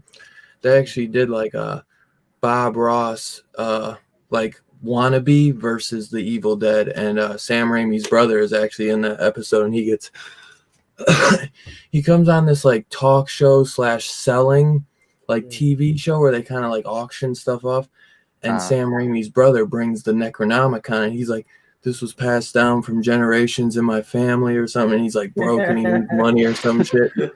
And then the talk host guy just starts like reading the book out loud and shit. But they have this guy that plays like because it's like a talk show studio, so they got like other shows going, like a local network thing, and one of the guys is like a Bob Ross wannabe, and fucking it turns out like he's like a fucking ex like Navy SEAL or some shit, but he's just like so calm. It's awesome. He's got an army of fucking squirrels. Yeah, that'd be something. I remember I add a little blood here. Just let it flow. Just a happy accident. Yeah.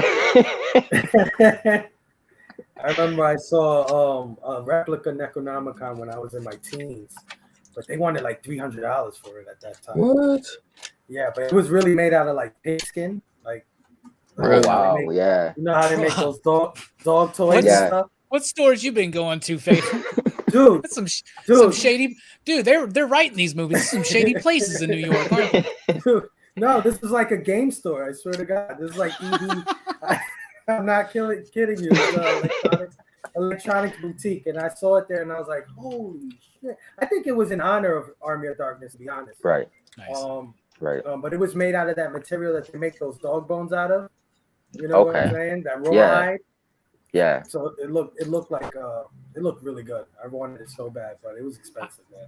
I had the DVD special edition of 1 and 2 for a while, where they were the Necronomicon editions, and so they were like rubbery, right? And so the first one was really cool, and it had the pages and everything, and then a sleeve where the disc was, and then they did one with the second one, and you would poke the eye, and it would scream.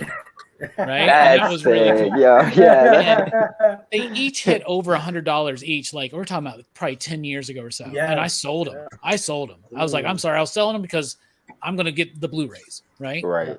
I still regret selling them, but just the other day I was looking them up again, and most of them have started deteriorating. The plastic, and they're starting to like this one person showed it, and it was like all gone. Like, and that's something we'll find with like our old toys, right? Yeah. Where, like, the plastic breaks down, and that's why, like, open those fuckers up Because if they don't breathe, you better keep them in there then. Yeah, right. Don't open any Spawn figure from series 2 to 6. By the way. I think Trav's experienced that a little bit. Yeah. Yeah. I was like, I'm not the only one. Because I was like, what freak occurrence that all my Spawn figures break? Yeah. He was going through that. I think the one where the head popped out, the big guy. Yeah. He pressed the button and the head came out and it wouldn't go back in. Yeah, he was like, whoa, I think I broke it. We'll worry about that later. Yep. It's fucked up, man. Now, what is you guys' favorite in the trilogy, if you had to pick? Favorite? Okay, one. You go first. You go first? I want to go back and watch it, give a second viewing, because I know when I was younger, the first one fucked me up. Like, I wasn't expecting that. So the little one, the second one's a little bit more streamlined, diluted. So I prefer that one. But I'm going to stick with 2 for now. I got a special place in my heart for all of them because they all do different things. Right. Army of Darkness is unique, as we all know. Like, you know, this got so many classic things going on. Boomstick. Yeah. It's the best script, Army of Darkness. Yeah. Absolutely. Give me some sugar, baby. Love you, Herm. But I'll go with 2 for now. I'll give you guys an update. Maybe the little kid in me is still kind of subconsciously thrown off by the first one. But I appreciate it, respect them all. They all do great different things. I respect them all as well. No, but my favorite is the one I started the series out with. And that's Army of Darkness, man. Man, respect. That's just got a special place in my heart. I've mentioned it over and over that I watched that with my Jiddu growing up, and that's my favorite one. I didn't even know that there was. Because that one you can just watch. It could be its own movie. Honestly. Yeah, absolutely. So I never even knew. Like, I'd watch Evil Dead and then I saw the ending of Evil Dead 2, and I was like, man, that like starts off like this movie. Because I had forgotten what. So I had this VHS that I would borrow from my grandpa and watch it. So then I was watching it real little, and then I didn't watch it for a few years, and I was like, what the hell was the name of that movie? I watched Evil Dead 2, and I was like, and I found the VHS at my grandpa's house, and I was like, dude, I just fell in love, but I've always loved Army of Darkness so much, man. Yeah. I love it. Robbie, what's your favorite one? It's still the first one. I like Steph said, they all 3 do different things. Right. They're all 3 trying to be different things. But to me, the first one is just such an inspiring story of these young dudes who got together and said, we're going to go to Tennessee to a fucking creepy ass cabin and we're going to make a fucking movie. And they didn't. Nobody told them what to do. They came up with their own things. They were doing camera angles that I would want to do. You know what I'm saying? Like why would I frame this like everybody else frames a shot? You know what I'm saying? So like when I was first doing for me and Brooks and Jelani and everybody, when we were first doing our first like short videos, and we got them, and if I could get them digitized, I'd have to heavily edit them because they're like from the early 2000s, and some of it doesn't age well, trust me. But like we would film these little bits, and like I would do that. I would like try to it's visually interesting to me, and that style to me is started with Evil Dead. And it's because they were using the 16 millimeter. They were able to get down in spaces. They used the hell out of that set, bro. Yeah. They were creative. You watch a movie today, I dare you, watch a movie filmed in one fucking location. It gets boring visually. Right? It really does. Even Cabin in the Woods has to expand out beyond that. Right? Mm-hmm. Yep. Cabin Fever has to expand out on that because Cabin Fever gets a little boring visually sometimes, right? Evil Dead never gets boring visually. It never lets up. It never feels slow. It only ever slows down for 10 seconds so that you can catch your breath, and then something crazy ass happens again. Right. And when you come to Evil Dead 2, you expect it. An Army of Darkness is a sleeker, different kind of movie, right? It's more of a fantasy, like a dark fantasy with horror elements to it, right?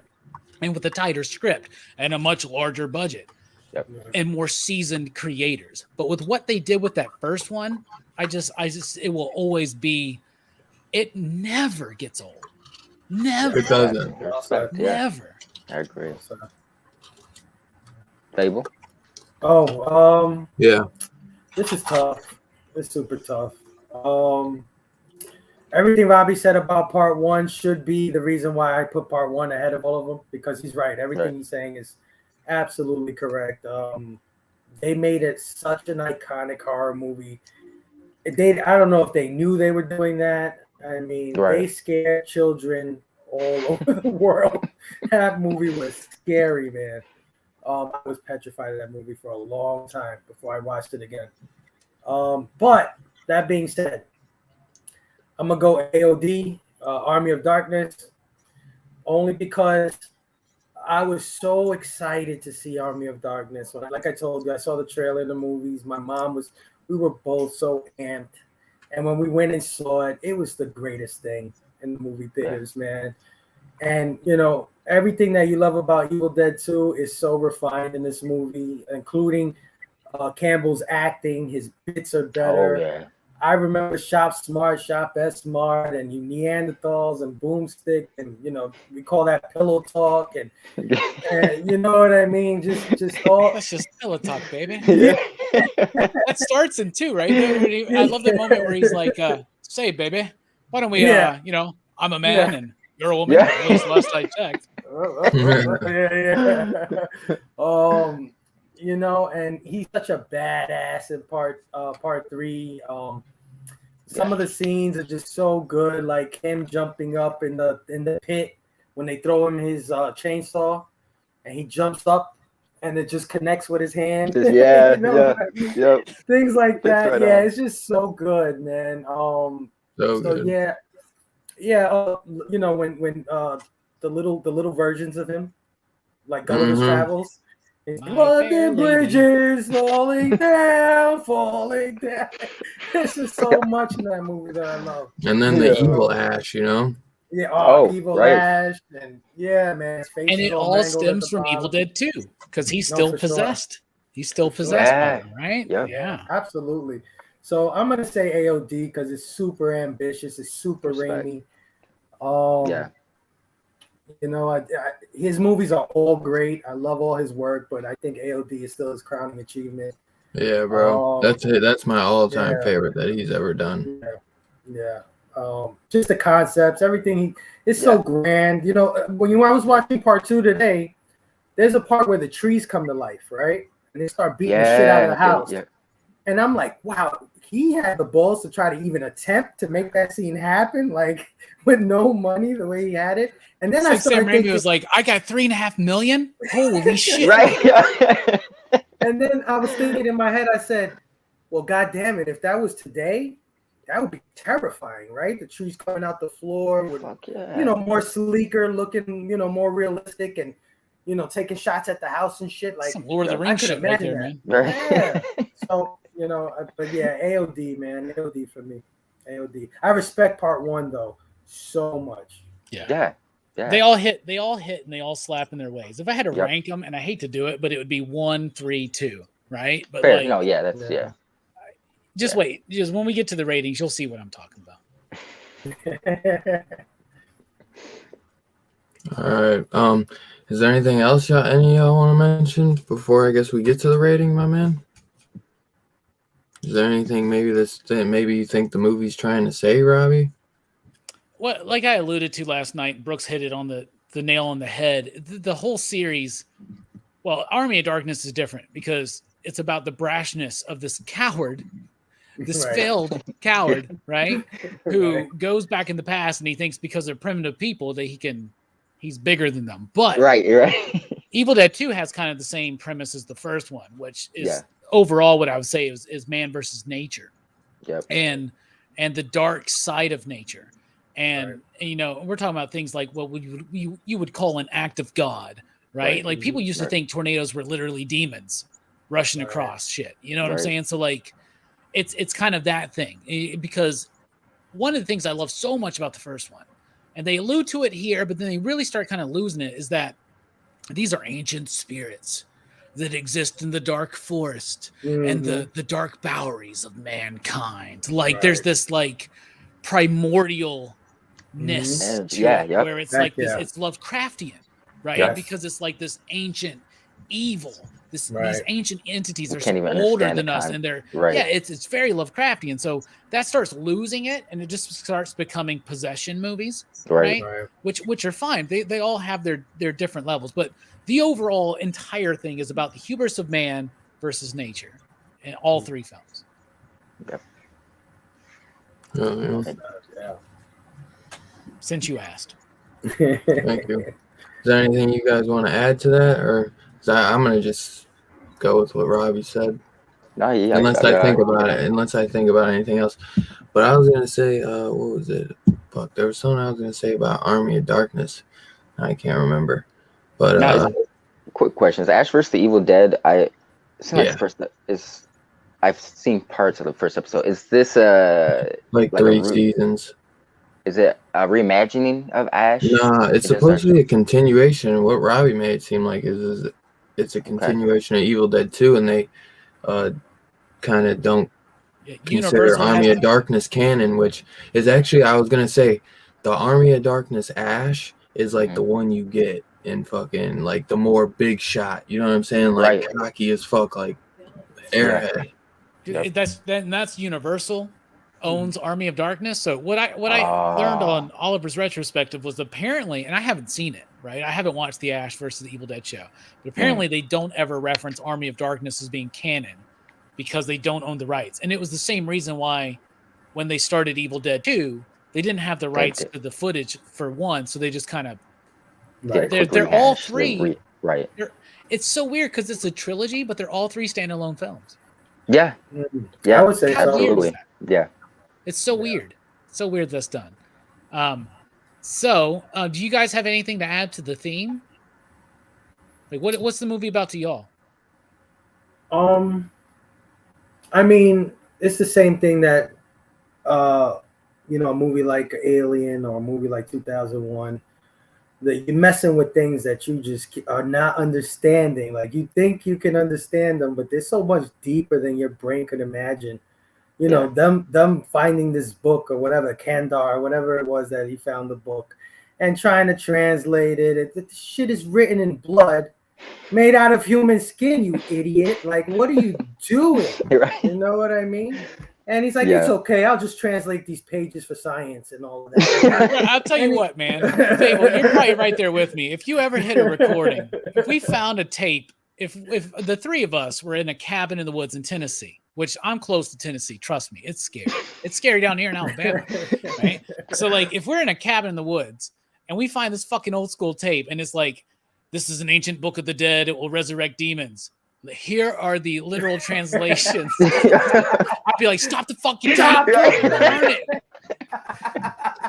I'd kick that shit off the table. Close, my guys. So yeah, for me, that's what it's about. The man versus nature thing is exactly it's the same thing for me, but also with an element of you're messing with forces you just cannot understand or deal with, and now they're here and you're screwed. You know what I mean? The world is older than us. Right. So who are we to say that we dominate this planet? Right. Exactly. Right. This existence, this reality. Who are we?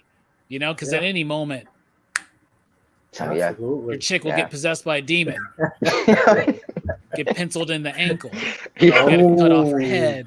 That scene is still kills me to this day. That ankle scene there. Crazy. Queen of Hearts, Ace of Spades, 2 of Clubs. Oh yeah. So let's see, Robbie, how many slips are we gonna give this one tonight, my brother? So I gave Evil Dead 5, and I gave Army of Darkness because we covered it. You remember that, Dylan? That was the first movie that you wanted to do, right? On our channel. I gave it a 5. Right, and I will give Evil Dead 2 5 you dig / slips. That's about, honestly, it's gone down. So that's about 16.5 backlogs, to be honest with y'all now, because it's been sliding. We gotta update you on the currency exchange. Slips have come up though. Slips have come up. They're on par now. No, I'm giving it 5, man. It's for what it's trying to do. Sam's not trying to redo Evil Dead. He did that. He did that. He's trying to learn from that. And he's trying to market himself. And I find that to be just as inspiring as kids going into the cabin in the woods to make a fucking movie, right? I find it more inspiring that this guy made a movie, learned his lesson, and then figured out a way to do what he wanted to do, but what audiences wanted to see and what studios wanted him to make. It eventually, the way that he was able to compromise, but without losing his integrity as a filmmaker, in Evil Dead 2 led to Spider-Man. 100%. And it's 5 you digs. For what it's trying to do, it's amazing. Bruce Campbell nails it. It's goofy, it's campy, it's outrageous, it's funny, it's goofy, it's gory. It's 5 you digs. Well said. Well said. Oh yeah. Steph, what are you giving this one, my brother? I'm gonna give this. I'm like you see, I said they're all 5s. They all do different things. I can't say anything better than what these gentlemen have said. Just know that if you've not seen it, absolutely worth it. 5 slips, which is like 6 backlogs, and well, I guess we'll say it's about well, we'll give the your digs the higher rating today. So that's but no, I love all 3 of them. They like Robbie said, they all do different things. Your digs are like the American dollar, by the way, Steph. Okay. Oh, man. I don't know what this star shit is, but your digs are like Bitcoin, bro. Trust me. We're all better than stars. Slips, backlogs, and your digs. They're better than stars, Dylan. You need to get over that shit, okay? I was gonna say 5 boomsticks. Bobby's like, you get 5 slips and a boomstick. But I like that, yeah. 5 boomsticks. But I give the franchise overall a 5.69, dude. 5.69. Fable, what are you gonna give this one, my brother? I was thinking about this. I don't know. You know what? I'm gonna go with 5 boomsticks, your digs, backlog, slips, all of that stuff, because like I said, it's Sam Raimi coming into his own. It's Bruce Campbell coming into his own, and I enjoy that world so much. You know, I enjoy that franchise, those characters, the things that he sets up, and he sets them up in this one, right? So, and AOD is just it's just a continuation of this one, right? It's the same thing. It just keeps going. So if I'm going to give AOD a 5, then this one gets a 5 too, man. Definitely. Yeah. They go hand in hand. Yep. Yeah, no doubt. Franchise. Hand in hand. You're doing a hand. Yay. Nice wordplay. But yeah, dude, no doubt. I'm giving it 5 slips, 5 boomsticks. I think they're all 5s, like I said earlier, in their own right. And like Steph said, they all, do their own things, and they do it differently. But I love how Evil Dead 2 and 3 go right hand in hand, man. I love it. Yeah. And Army of Darkness is just my favorite, man. I feel like I love it, man. It's just so awesome for so many reasons. Yeah, absolutely. And it's a good one that you could like prime your kids with, bro. Like, where it's really not that bad. Not too much. That it's like it's got a lot. Yeah, I was gonna say it's so influential. Like, there's no Resident Evil without this, right? Because if you even look at the cover of Resident Evil Part 1 for PlayStation, it's a guy with a shotgun, the same blue shirt, everything. You know? It's totally that. Yeah, there's just so much of this franchise and these characters that just get, like Robbie said that earlier, it gets very copied. It's often copied. Hell yeah. Oh yeah. Definitely. Like I said, the hand scene, hand scene from Evil Dead 2 probably gave you a damn fucking idle hands without a doubt. Yeah. What up, Chewbacca? But yeah, dude. So all 5s around, man. That's a 5.69, brother. The whole franchise super innovative, and you just feel the passion in every film. Like, and you see his ability not just as a filmmaker, but as a marketer. Yes. Right? As able to like touch into something, like he's able to widen his audience I can't think of a filmmaker who's widened his audience more as his films have progressed. Yeah. Yes. Right? I agree. Yeah. I was watching this one today, and the thought did cross my mind. I said, "This is his resume film, right?" Like, this is like he's throwing balls to the walls, and he's showing people like, "You give me some money, watch what I do." Yeah, it's his reel, right? Yeah. He's like, here you go. Here's my reel. It's Evil Dead 2, Dead by Dawn. Absolutely. Oh, and one more thing. If I had to mention a favorite character, it'd be Henrietta by Ted Raimi, because just a brilliant performance of that suit, the makeup, and everything. Like, I love it, man. Yeah. I love it. Dead by Dawn, Dead by Dawn. Yeah.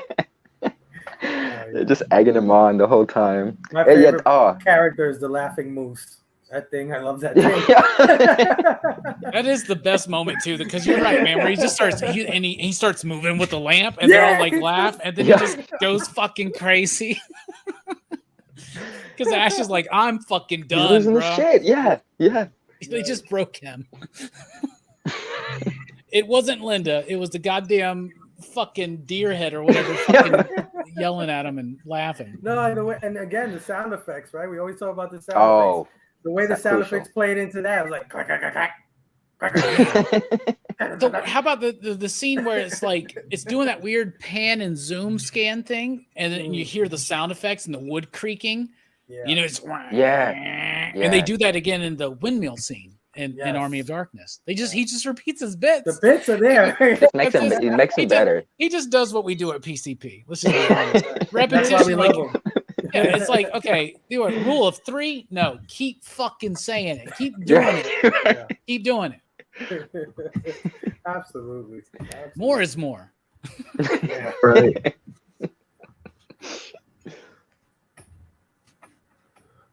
So we all gave it 5s. What y'all got for show and tell this week before we get up out of here? Oh, can I grab something then? Of course, brother. Go ahead. Let me grab something. Yeah. Steph, you got anything this week, my brother? Yeah, let me grab it real quick. They both forgot that there was show and tell, Dylan. It's all good. It happens. Robbie, I know you got your stuff. Yeah, I got some stuff. But I'll wait till everybody's here because I want to see reactions. But since it's just me here, I want to invite everybody to Dylan's Horror Show next week, where we're talking about An American Werewolf in London. And the night before, over at PCP Movie Night, we're going to be talking about The Howling. And tomorrow night on Rockin' Robbie Live, I'll be talking about Nightmare Sisters. All right, so it's nothing big, but since we are horror stuff and it's Army of Darkness, the Marvel Zombie versus Army of Darkness comics. Very nice. Oh, nice. Yeah, I actually really like this series. Ash plays a big part, and I didn't think like him meshing with like the Marvel universe would work, but great series. Great covers too, man. Oh yeah. I got a Bubba Hotep like. Oh, do you really? Yeah, I want to say I don't know. I think it's just Bubba Hotep, but I do have the Army of Darkness series that came out a few months back. Not that new one, but I don't think. I swear I know I have a Bubba Hotep, but I don't know if it's Bubba Hotep versus Army of Darkness or something. The new Army of Darkness series, by the way, from Dynamite is really good. The 1979 one. I passed on it, but it's basically this. What if Ash gets thrown into 1979 in the movie The Warriors? Oh, and really? One of the gangs gets the Necronomicon. And now they're the baddest gang. I mean, I'm seriously, it's straight up Ashes and the Warriors. That's what it is. Oh, okay. Check that out. Okay. It's written by Rodney Barnes, who does Philadelphia. Yeah. Oh, yeah. Yeah, So, I know that. Shit. Yeah. That was the only reason don't why I was sleep on debating on Dynamite. getting it. But don't I was just gonna take say, my word for it. No, I really like the Army of Darkness series before that was just like okay. Yeah. We had like That's a what girl happened. version of him and a bunch of I other remember shit, that. and the dog version of him. But last week I showed off my Halloween 4Ks, and with fucking Halloween Kills coming out, had to just show them off since now I got the full Halloween collection on 4K. I wish, man, Nice. I hope one day they do the 6, 7, and 8 and the Rob Zombie ones, and then because I know Halloween Kills and Halloween 2018 are gonna be 4K, but I love these 4K box sets that they did for Halloween, Oh bro. yeah, that's clean. Nice. Oh yeah. And I love dude, the this is leaves. a good one, bro, because it's got 3 discs, the 2021 4K scan from the original camera negative by Dean Cundy, or approved by Dean Cundy, new Dolby Atmos track. But disc 3 has original color timing presentation. And Oh wow. Halloween, the extended cut and HD TV inserts are in standard definition, so you get the TV version of the original Halloween 2 on this. Oh, that's sick. Yeah, dude. I love these. that cover. I love them with the black cases too, bro. I got to at least get the first one, man. I'm so jealous. I should have got them, but I don't have 4K. But Yeah, you can still yeah. get the 4K scan because it comes with a Blu-ray with the same 4K scan. I know, but I'm like, but I have them. I know, but it's worth it, bro, for the disc 3 too on Halloween 1. But I don't know if there's anything. I gotta make sure that there is not a faulty disc on this. But that's what I was watching before Robbie pulled up in the show, Halloween 2. Nice. So, I like this one. This might be my favorite Michael Myers. I think this is my favorite Michael Myers. Yeah. Because my favorite out these 3 is the fucking Halloween 3 Season of the Witch. This is the dopest cover of them all. Because of all these box sets, they have like new commissioned art. What's that? That's beautiful. Yeah. What is the from that one Halloween movie? The punk Trick or Treat. What's the name of the dude? Sam. Yeah, the mascot with the pumpkin. Oh, Sam. Yeah. Sam. Okay, yeah. That I was gonna say there's a little Sam in the cover going trick or treating. Oh, for 3. That may actually be where that idea came from of the pumpkin-headed kid, because like actually Brian Cox is in that movie, right? Yeah. And he's got this like prosthetic nose on, which I always thought was weird. And then I actually found out it's because they were trying to make him look like an old John Carpenter, because they were doing an homage the entire time. Wow, I can see that now. Actually, Yeah. So I thought that was super cool. Trick or Treat is the best movie about Halloween. But hell yeah! All right, I love that. I got a couple of figures in. As you guys know, I'm a big Transformers fan, right? So, yes, sir. I finally got my. This is not Scourge. This is actually Sweep. Oh wow! Yeah, he's just a different color. He's one of the Armada. You know, he's not the main guy. He's one of the soldiers. So I got me a copy of that. That's clean. And I also got what I think is the best Sharkticon ever made, which is this Gnaw. Ooh. Who I love so much. This is like my new favorite deluxe figure. All right. Love that. Yeah, that's dope. And then I got some AOKs from 2 great community members. Station. First one, station of that. First community member, his name is Comic Book Therapy, Scotty. And he hooked me up. He knows that I love Transformers. And I have a particular story with Grimlock, the original Grimlock. I used to have him as a child. And, we didn't have money back then. So I had told the story of how I lost my Grimlock in a drain. And I guess he must have heard it, because he came and he sent me an original Grimlock. I saw that. Wow, that live stream. Man. I saw that live stream, right? Yeah. I got real emotional about it. I thought I would never see this again. I couldn't afford the aftermarket prices for this thing. So, dude, what's crazy, Fable, is that's the actual one that you lost in the drain. He hunted it. Right? he went down there and got it. How did he get all that New York sewage off of him? It's amazing. You better watch out, though, bro. That thing's going to mutate. Dude, I'm scared to move them because of the, plastic aging and all that stuff. Right. Also, we've gotten a few Grimlocks in at the shop, and none of them are like nice, really. Like we beat those toys to hell, bro. Oh yeah, you sure did. And he also gave me a figure that I never owned as a child, which I'm just ecstatic to have finally, and it's a G1 Ultra Magnus. Nice. Which is probably one of the worst toys ever, but you know, it's still characters. Yeah, holds a place in my heart because I never had one. You know, I could never afford these things, so I finally have one thanks to CBT Comic Book Therapy. Thank you so much. Station CBT. That's awesome, bro. Heck yeah. And then lastly, and Robbie, you're probably gonna love this. Our brother Dank, also a beautiful human being, great person in the community. He is pretty. Good friends. Yeah, he is. He's handsome. He AOK'd me my first omnibus. I've never owned an omnibus. Yes. I've never owned one either. Yeah, and he AOK'd me this one. Yes. Nice. Oh, what is that? That's the greatest Warren Ellis comic of all time. It's one of the best comics of all time. Yeah, absolutely. Really? I never heard of it. There's a show you should check out on Pop Culture Philosophers called Comics Revisited. I know of Comics Revisited.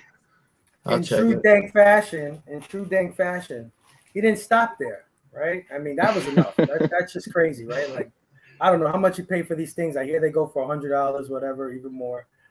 He didn't stop there. He also gave me Planetary #1 in the CGC 9.8. Slabbed up. Damn, man. That is gorgeous. Yeah, I think it's worth it, man. So this is also my first slab. So he gave me my first omnibus and my first slab in one gift. Wow. I just cannot tell you how much this means to me. And I promise you, I will read Planetary and tell him what I think, because that's what he really wants. It's a great gift, but he really wants me to read it, and that's special. Yeah. So that's my show and tell. You should read it, and when you read it, we can do comics revisit. I keep trying to get him to do a read through with me. This guy. I'm gonna do it, Steph. Planetary is amazing. You could just read one issue a day. Just do that. Just read one a day. It was one a week, bruh. Yep. And remember, Steph, did you read it when it first came out? I caught it towards 2005, 2006. It was towards. I remember having to wait like a year and a half for in between the last two issues. Right. It was like a year and a half. You're like, we complain about Doomsday Clock. For real? Okay. Yeah. No, that's a fantastic book. But I love really good stuff, man. Yeah, I'm gonna get to it. I'm just reading another book that you suggested not many years ago, about 2 years ago when I first started watching your channel. I'm currently on issue 4 of Wasted Space. So that's a good one. Yeah, I like what immediately jumps out at me is that in the first 3 issues it establishes its world and lore right there perfectly. So now I'm ready to dive into the world. Like, I understand what's going on. So nice. I love it. Yeah. Oh yeah. My man Robbie, I saved you for last. I know you said you had something special. I do. I have a couple special things. But first of all, let's get to the redundancies. Things I've already shown off. There's my Evil Dead Blu-ray. Here's my Evil Dead 2 Blu-ray. Nice. 25th anniversary edition. Yes, sir. There's my Army of Darkness Scream Factory. Classic. Hell yeah. There's my Army of Darkness VHS, and we've nice. shown off. Yo. Yeah, there you go. Remember, I got the different cover of Army of Darkness. The one where he's like, that. I like yours better. That's the director's cut. Yeah. Right? There's think so. No, I don't know. There's my Ash. Whoa. Nice. Oh, dude, I forgot I got an Ash too. Are we switching to you now? No, I'm just kidding. Okay. I just forgot what I had. Now I got a couple real special things here. So General Mills has actually got toys in their cereal again, right? And I was talking about the Cinnamon Toast Crunch. You get these cereal mascots, like little toys inside of them. Well, I found out they're on more than just Cinnamon Toast Crunch. They're on Trix. They're on Honey Nut Cheerios. What? They're on Cookie Crisp. I'm trying to find them now because if you get them all, you make an entire haunted house scene. What? That's dope. It shows you right there. Nice. Oh yeah.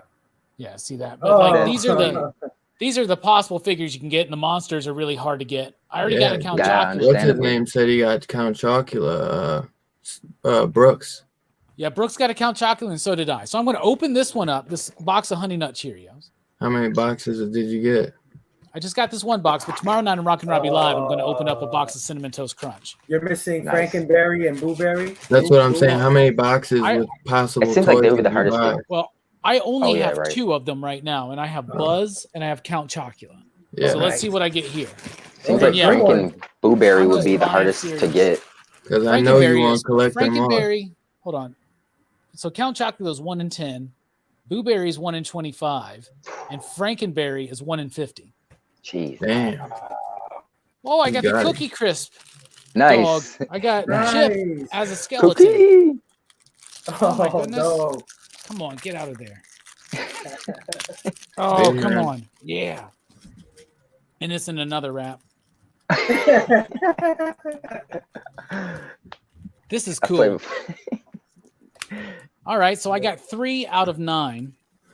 And I got 1 more to open tomorrow, and I'm just going to keep buying these things. There he is. Oh, wow. Which one did you get, Herm? Oh, that's dope. That's dope. It'd probably be cheaper just to buy them on eBay. And the last thing is my homie, John Hammertime Holshoe, messaged me the other day, and he's like, yo, I don't know if you knew this or not, but this thing right now is only $69 on Amazon. Wow, and I said, what a nice. number, huh? Was it? Oh, Wow. See, it was meant for you. It was meant Right? for you. $69. 69. I need that, 60. bro. It was $69.99. Wow. And look at that. That's 30. gorgeous, man. Awesome, Right? dude. All 30 classic films. And what astounded me that I didn't even know is it has Abbott and Costello meet Frankenstein, the Mummy, and the Invisible Man. Yeah. 30 films, y'all. And look, I didn't even know that they were sleeved. I didn't know they were sleeved like that. Look at that. Wow. That's beautiful. Yeah. Oh, wow. Yeah. That's awesome. Each has their own little compartment. Yeah, so like check this out. I'll show you. It has the book. So I have the Blu-ray set that only has like the first one of each movie, basically. Uh-huh. And it has the same book that comes with it. So that's cool. So you really don't need that set anymore. Right. Yeah, look at those covers. Yeah, that's clean. Oh, I like that one. Yeah. Right? Yeah. Yep. Right. Yes, Dylan? sir. Wolfman. One of my personal favorites. Yeah, mine too. As y'all remember from Mummy Mondays last Oh, year. man. I miss Mummy Mondays, man. That was so much fun. Dude, I love the Mummy films. That's the dude I spent like an hour ranting about Wednesday night on Manny's show. So, but yeah, I'm super dude. $69.99. It may still be on sale. Check it out because it was the other night. I mentioned it on that show. This is a beautiful set. It truly is. I had it for a couple weeks and then I sent it back because I needed some money and I went with the one where you just get one of it. You get just the first ones, you know. Yeah, you get Dracula, Frankenstein, Bride, Mummy, Wolfman, Phantom. Because I was like, Creatures man, in 3D. That's cool too. So at the time I needed the money, and I was like, am I gonna really watch these? And I wish, because I would have watched. I mean, I won't watch them all the time, but they would have got watched, you know. And it's just cool to have those. You needed the money, bro. That's are the best. I'm glad I have the essential ones, but the sequel, they got some good sequels though. Yeah. But I'm glad I at least have the essential ones. Right, Bobby. So that's all you had, right, Robbie? That was a great haul, bro. That's it, man. Great picks from all you guys, man. So what next week? What do we got going on? I think you already mentioned it, but Werewolf in England, American Werewolf. Yeah, American Werewolf in London. In London. England. I almost said Paris. That's the bad part. I still would have fucked it up. John said that last night. John was like, American Werewolf in Paris. Wait a second. That's the wrong one. That's not the one. Yeah. Next week we're doing The Howling on Friday nights, PCP movie night. And then those are werewolf movies, right? Yeah. And and they're werewolf double feature. Probably the most iconic ones, right? Yeah, and all from 1981, celebrating 40 years, just like Evil Dead. Last year we did the original Get on that. So we gotta do the other two classics. So he's doing The Howling and I'm doing American Werewolf in London. Two total. Then we classics. already did Bad Moon and Silver Bullet. So what's next? So I guess we finally do Hammer's Curse of the Werewolf, which is the 4th best werewolf film in my opinion. Right. I have to look that up. Okay. Oliver Reed, Curse of the Werewolf. You Hammer still films. coming on for American Werewolf in London, Steph? You know it. That's why I want to make sure. Yeah, I'll be there. I'm going to try to be live from Lexington, but we'll see. I can't guarantee anything. Yeah. So I got an Airbnb that's supposed to be Big Lebowski themed, and I'm like, so does it have internet? I was like, does it have internet though? If it has internet, I'm going to be here. So so if anyone wants to come join us for American Werewolf in London next week, let us know because Robbie possibly might not be there. So we'll definitely need at least a third. Brooks wants to be said on he too. wanted to join, right? Yeah, because I'm going to pass him off my old Blu-ray since I got the Arrow edition. All right. Nice. Hell yeah. But yeah, if anyone else wants to join, just let us know. But you got anything else coming up this week, Robbie, you want to talk about before we get out of here? Rockin' Robbie Live. What'd you just say? No, go ahead, bro. Go ahead, Rob. All right. Rockin' Robbie Live tomorrow night, of course. I didn't get my DC books yet. They've been delayed, so there won't be a DC sneak peek, but we'll be talking about the fandom stuff. We'll be talking about lots of coolness, and I'll be opening up another cereal box, hoping to not get a repeat, right? So, it's going to be a fun time there. I think the top 10 video with Jim will go live tomorrow. It's really cool. It's a new format and all that. Monday night on the EXP. Come on. Go to the preview video, comment, be entered to win one of these contests. TM Nerdy won the last one, by the way. I don't even know if he knows that, but he won it. No, I don't think he does. Yeah, he won a Sacred Six J. Lee Virgin cover from Dynamite. Yeah. Wow. What? Yeah, it's and it's a hot, saucy cover. Let me tell you that. Yeah. But like Gamparella style? But also Monday night at 8 p.m. Central Time on PCP, we're doing the Joe Corallo poll winner, Satan's Little Helper. My buddy Blake watched that movie last night and told me that, bro, you're gonna love it. So I cannot wait. Me, Jelani Brooks, and Joe Corallo talking about Satan's Little Helper on Monday night for a special edition. YouTube, isn't it? You can rent it on YouTube. And Dylan, if you're available, join us. 8 p.m. Central, 9 your time. It's not Monday free night. On YouTube. What day is it? It's not free. It's Monday night. I want it to be free, bro. Don't we all, Dylan? Yeah. Say la vie. $3.99 is never a bad time. I'll see if I can find it elsewhere. I hear it's worth it. Trust me. So yeah, just go to your local used DVD shop. See if it just happens to be there. I don't fucking know. Joe said he saw it on the big screen. I'm like, it's because you live in New York. Yeah. You literally get to see everything on the big screen because you live in New York. Right. Steph, you got anything coming up this week on Instagram or anything you want to talk about? Whiplash Wednesday. Of course, I follow all these guys, but specifically me, I know me and Comics King will be talking about DC fandom, and after seeing the Batman trailer, I have a lot to say about that, so I'm hyped. Hyped for that. Yes. Yeah. Hell yeah. Fable, I had that Brandon kid on the channel recently. He was pretty cool. Yeah, he's a good egg. He's a good egg. I think people were surprised that conversation wasn't feisty. Turn out, I wanted to get to know Brandon, and I feel like I did. I like that kid. Oh, yeah, I see what y'all see in him now. I get it. He's worth it. He opened up after a little while, and he was really into it. Yeah, that was a great show. It was a great show. Well, one thing Steph forgot to mention is that he's going to be on Raging Cajun Comics channel tomorrow at about 2 p.m. Right? 2 or 3 p.m. Like that? 3 p.m. Me and Raging Cajun Comics, just nice little sit down. He's gonna, find out a little bit more about me, show some cool things from that hold special places in our hearts from our collection. He's a good dude, so I'm excited. Look at Principal fucking Skinner down there with Fable. Like, why you got harsh as mellow like that? What are you doing? Are you the principal? Are you? No, he's Mr. Hetty or whatever, Mr. Head or whatever from Fast Times at Richmond High. He's sharing everybody. He's sharing by the horn with everybody. No, Breakfast Club. That's Breakfast Club.